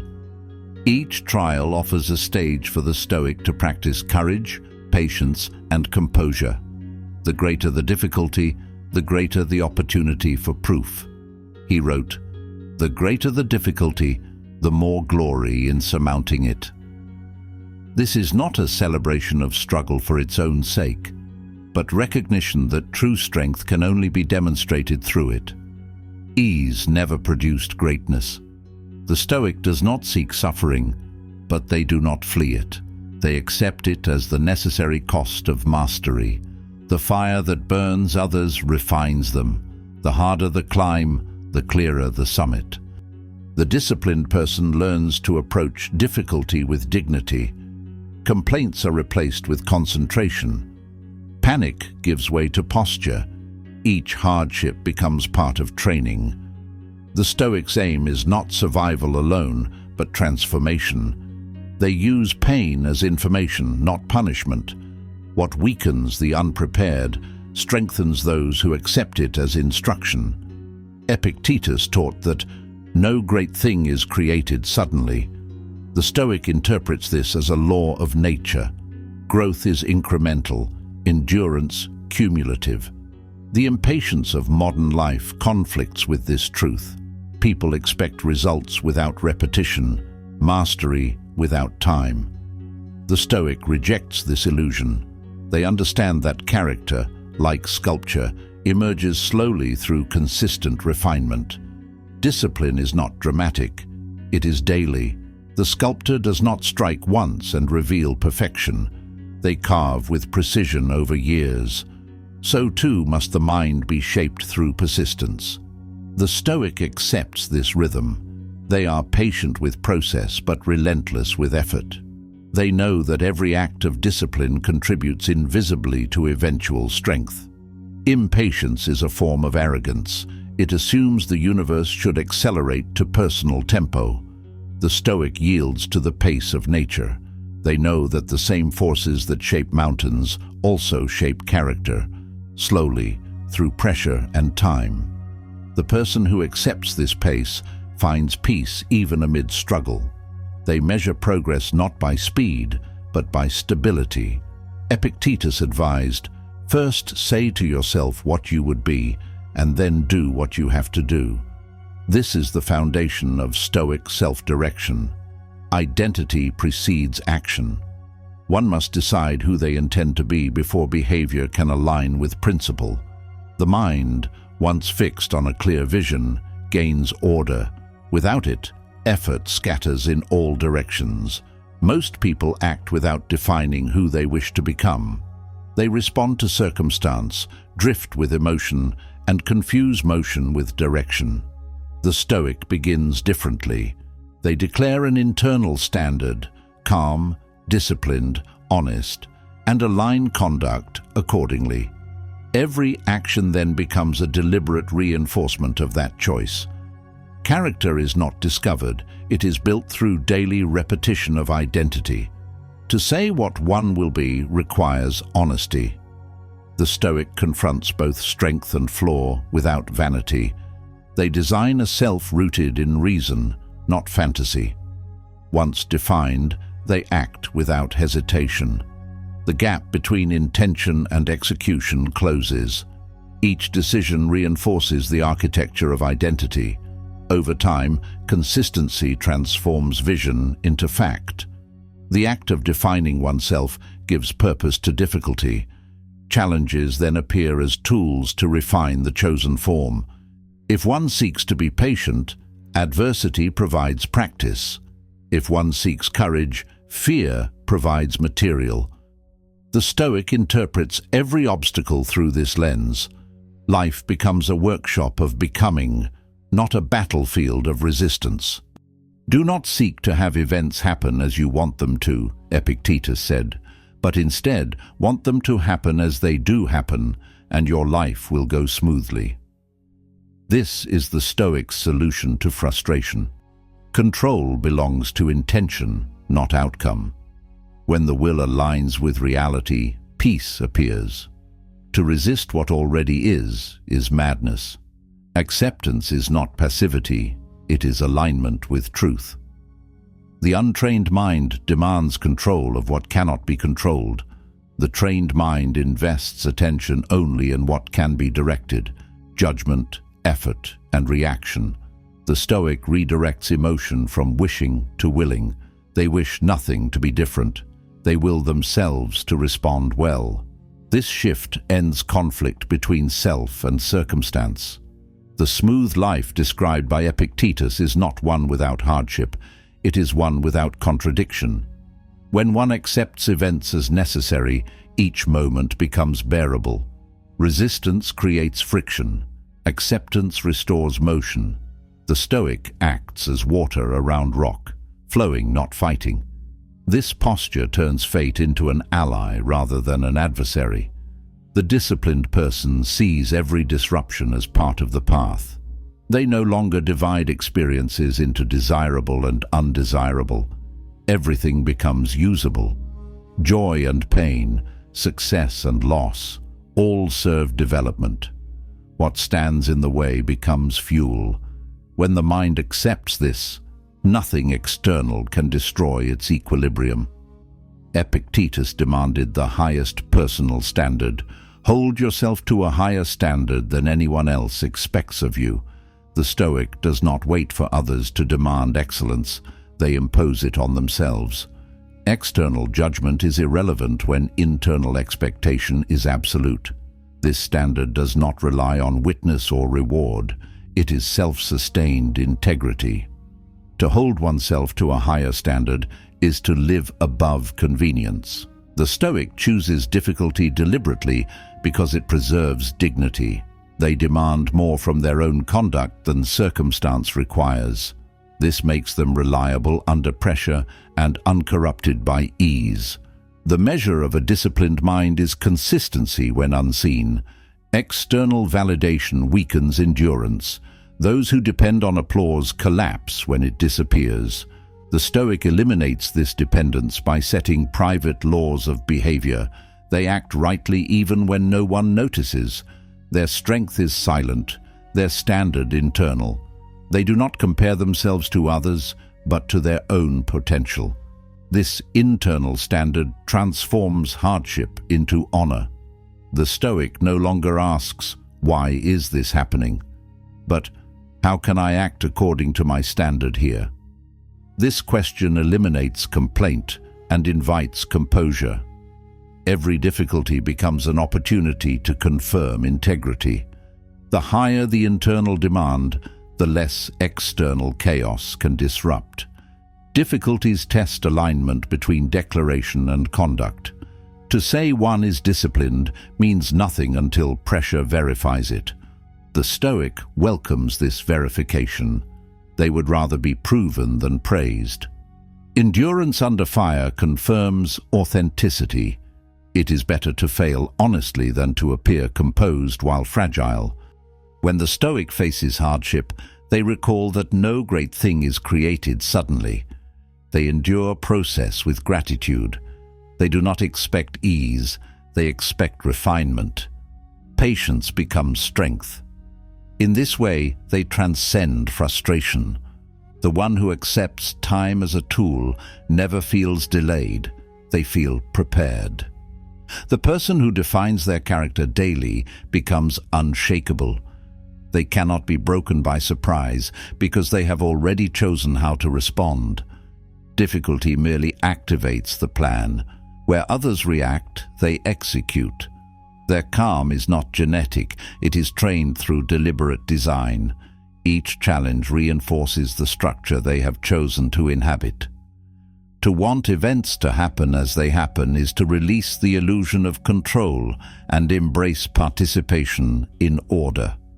The Stoic lives in harmony with nature, trusting that everything contributes to development. Even pain, properly understood, is part of guidance. When one stops resisting, suffering transforms into clarity. Epictetus's philosophy centers on control of will. Everything else is secondary. The external world may change endlessly, but the internal standard remains constant. The Stoic treats this constancy as their true freedom. They cannot lose themselves because they govern themselves. Discipline becomes their domain. The Stoic's life is built on the convergence of patience, purpose, and perspective. Patience accepts the slowness of growth. Purpose defines the direction of it. Perspective interprets difficulty as necessary. Combined, these create serenity under strain. The one who lives this way does not merely survive, they lead themselves. Each teaching of Epictetus forms part of a single system. Difficulty reveals character. Time develops greatness. Identity precedes action. Acceptance dissolves conflict. Standards maintain dignity. Together they describe the anatomy of mastery. The Stoic studies these not as theory but as practice, something to be lived minute by minute. The disciplined mind applies these principles in silence. They do not boast about endurance or patience. They demonstrate them. Their composure is instruction without words. When others panic, they stay calm. When others delay, they begin. When others lower standards, they raise theirs. This constancy commands respect without request. Difficulty ceases to be an enemy when one understands its purpose. It is a natural element of development, not a punishment. The Stoic accepts it as oxygen for growth. To avoid difficulty is to remain incomplete. To face it is to evolve into proportion with potential. The disciplined person, therefore, walks toward challenge, not away from it. The greater the difficulty, the greater the transformation. Easy victories produce comfort. Hard ones produce wisdom. The Stoic seeks the latter. They prefer lasting improvement to temporary relief. When tested, they do not seek escape. They seek expression of their true form. Every hardship becomes an opportunity to practice philosophy in motion. The one who knows what they wish to become is never lost. They measure each decision against that vision. They may stumble, but they do not wander. Direction prevents despair. Even pain serves purpose when placed within meaning. The Stoic walks steadily, guided by internal compass, indifferent to storm. Patience and endurance make the invisible visible. Each quiet act of self-control builds a life of strength. The Stoic does not chase spectacle, they chase substance. They build slowly, unseen, until the structure becomes unshakable. No great thing is created suddenly, including the self. The disciplined person holds themselves to their standard even in solitude. When no one demands effort, they demand it of themselves. When no one praises restraint, they practice it. This consistency creates freedom. They are no longer controlled by praise or fear. Their satisfaction comes from alignment with their chosen identity. In every challenge, the Stoic remembers that difficulty reveals, time refines, choice defines, acceptance aligns, and standard preserves. These are the pillars of self-mastery. Together they form the architecture of peace that endures through chaos. Through them, the individual becomes something more than resilient. They become sovereign over themselves. The philosophy of Epictetus is not to escape hardship, but to master the self within it. Every moment of struggle is proof of life's demand for strength. The Stoic meets that demand quietly, consistently, and without complaint. In doing so, they fulfill the final command: to hold oneself to a higher standard than anyone else expects, and to meet that standard daily, without witness, until character itself becomes unbreakable. Aristotle wrote, "We are what we repeatedly do." Excellence, then, is not an act, but a habit. This is one of the purest expressions of discipline ever recorded. It strips success of mysticism and gives it form, repetition. The Stoic understands that the mind becomes what it practices. Character is not built in moments of brilliance, but in the steady rhythm of daily conduct. Each repetition of virtue strengthens identity until it becomes instinct.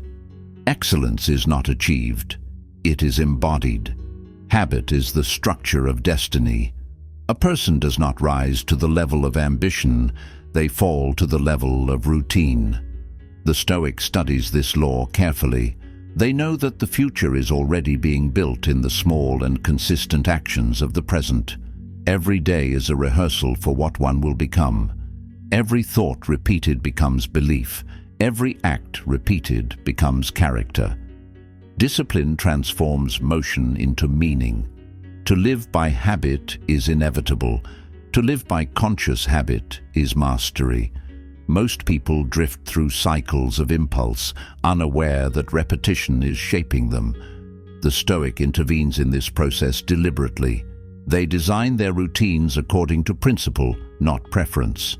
Through this, freedom is reclaimed. The person who controls habit controls fate. Excellence is not passion, it is precision. Passion burns, but precision builds. The Stoic moves with calm regularity. They measure progress not by excitement, but by adherence to practice. The same actions, done consistently and with intention, produce strength that no sudden effort can match. The disciplined life is not spectacular, it is stable. Habit carries moral weight. Repetition is either constructive or corrupting. It cannot be neutral. The Stoic treats every repeated act as a brick in the architecture of the soul. They understand that character decays in the same way it is built, one decision at a time. This awareness turns routine into ritual. The smallest habits become expressions of virtue.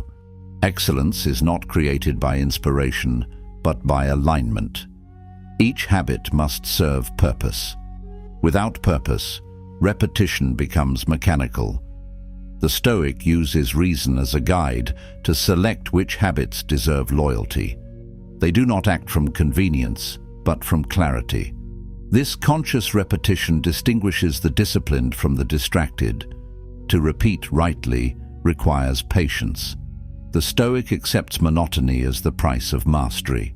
Boredom is not a signal to stop. It is a test of devotion.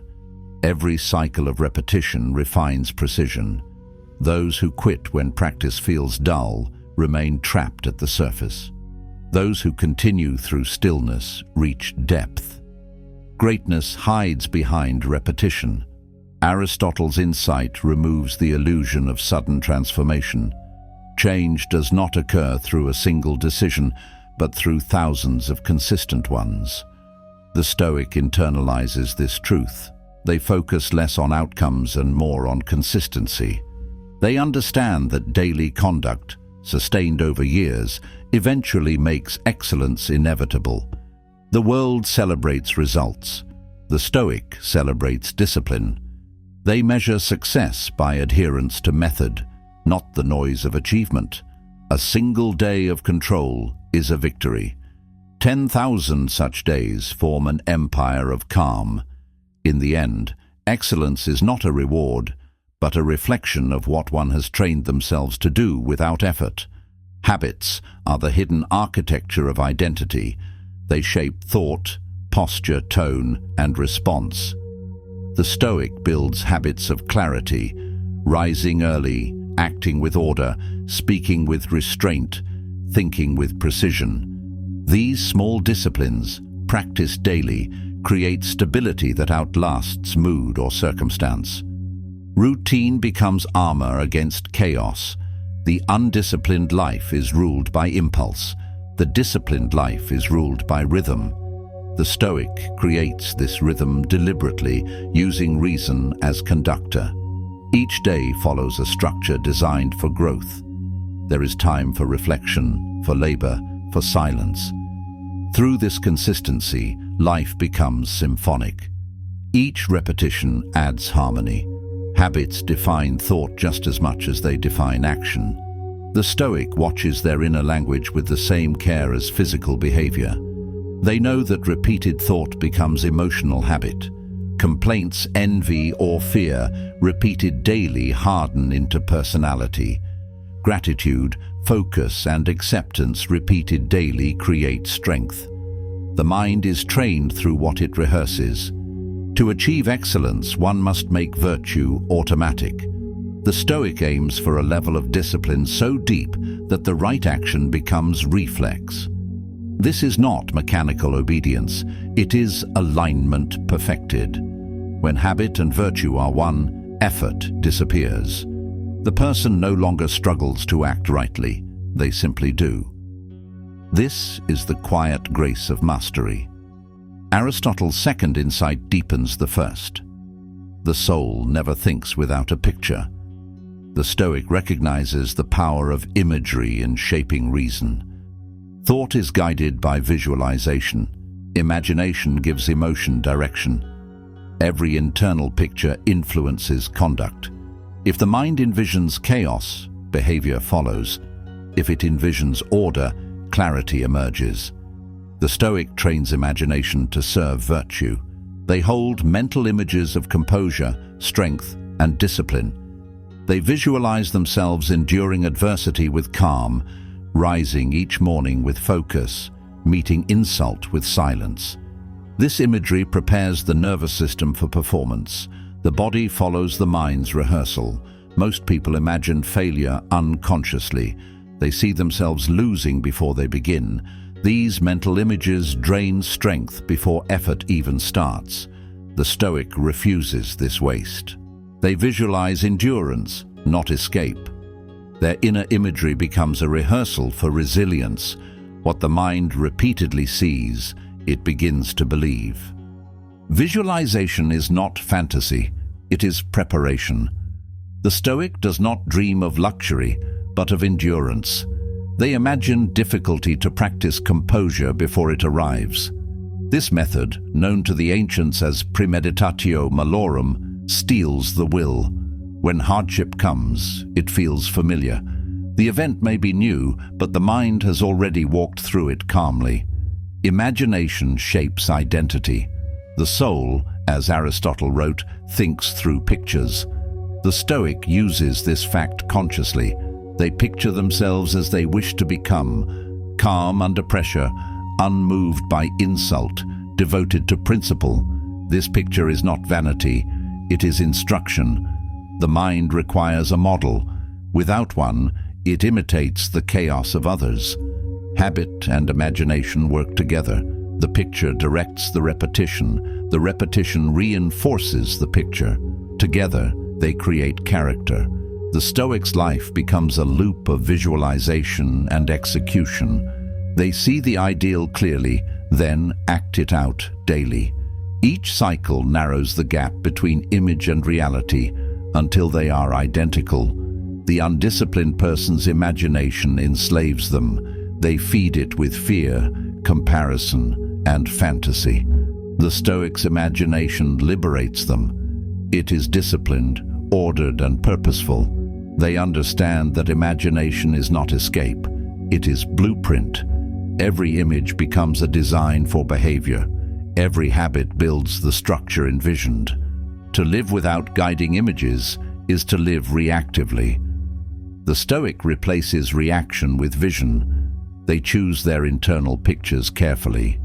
A mind like still water, a body like tempered iron, a heart like balanced flame. These images remind them of composure and proportion. When chaos rises, they recall the image and return to form. Imagination without discipline becomes delusion. Discipline without imagination becomes rigidity. The Stoic unites both. They use imagination to inspire action and habit to stabilize it. This balance keeps life vivid yet structured, creative yet grounded. It turns philosophy into living art. Excellence as habit depends on repetition. Repetition depends on vision. The Stoic knows that the mind cannot act beyond what it imagines possible. To expand ability, one must expand internal imagery. Every act of courage begins as a picture in the mind, a visualization of composure in crisis, of calm in conflict. The body follows where the mind has already walked. The disciplined person treats imagination as sacred. They do not allow random images to occupy their mind. Each thought is filtered through the question, Does this strengthen or weaken me? By curating mental imagery, they curate emotion. Anxiety cannot survive in a mind filled with images of steadiness. Peace cannot exist in a mind dominated by chaos. Aristotle's statement unites art and reason. The soul's pictures are the artist's medium. Habit is the sculptor's hand. The Stoic uses both to craft the self. Through imagination, they design virtue. Through repetition, they construct it. The process is ongoing. There is no final sculpture, only refinement. Each day becomes both rehearsal and creation. The Stoic begins with the picture of who they choose to be and ends by measuring how closely their actions matched it.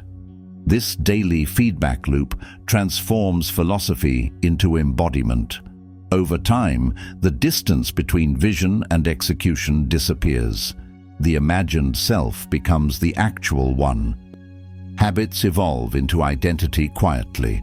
There is no applause for repetition, no spectacle in discipline. Yet this is where true excellence hides, in the unseen decisions repeated consistently. The Stoic embraces anonymity in practice. They know that greatness built in silence cannot be shaken by noise. The person who rules their habits and imagination rules themselves entirely. They no longer depend on motivation, which fluctuates, but on rhythm, which endures. Their actions are no longer reactive but rhythmic, no longer chaotic but composed. This constancy becomes serenity, the calm confidence of a life governed by order. Excellence as habit removes the need for force. The Stoic no longer struggles to do what is right. They simply do it. The right act has become natural. Imagination sustains it by keeping the vision alive, fresh and meaningful. Together they create perpetual renewal. Discipline does not fade, it deepens. To train habit without image is to lose direction. To train image without habit is to lose reality. The Stoic merges both. They visualize order, then repeat it until it becomes reflex. The result is harmony between vision and practice, between the picture in the mind and the movement in the body. This harmony is the essence of Aristotle's wisdom. The disciplined person understands that every thought repeated shapes the image, and every act repeated confirms it. To control these two realms, inner vision and daily conduct, is to hold dominion over one's life. In this union of imagination and repetition, excellence ceases to be a pursuit and becomes a condition of being. The soul never thinks without a picture.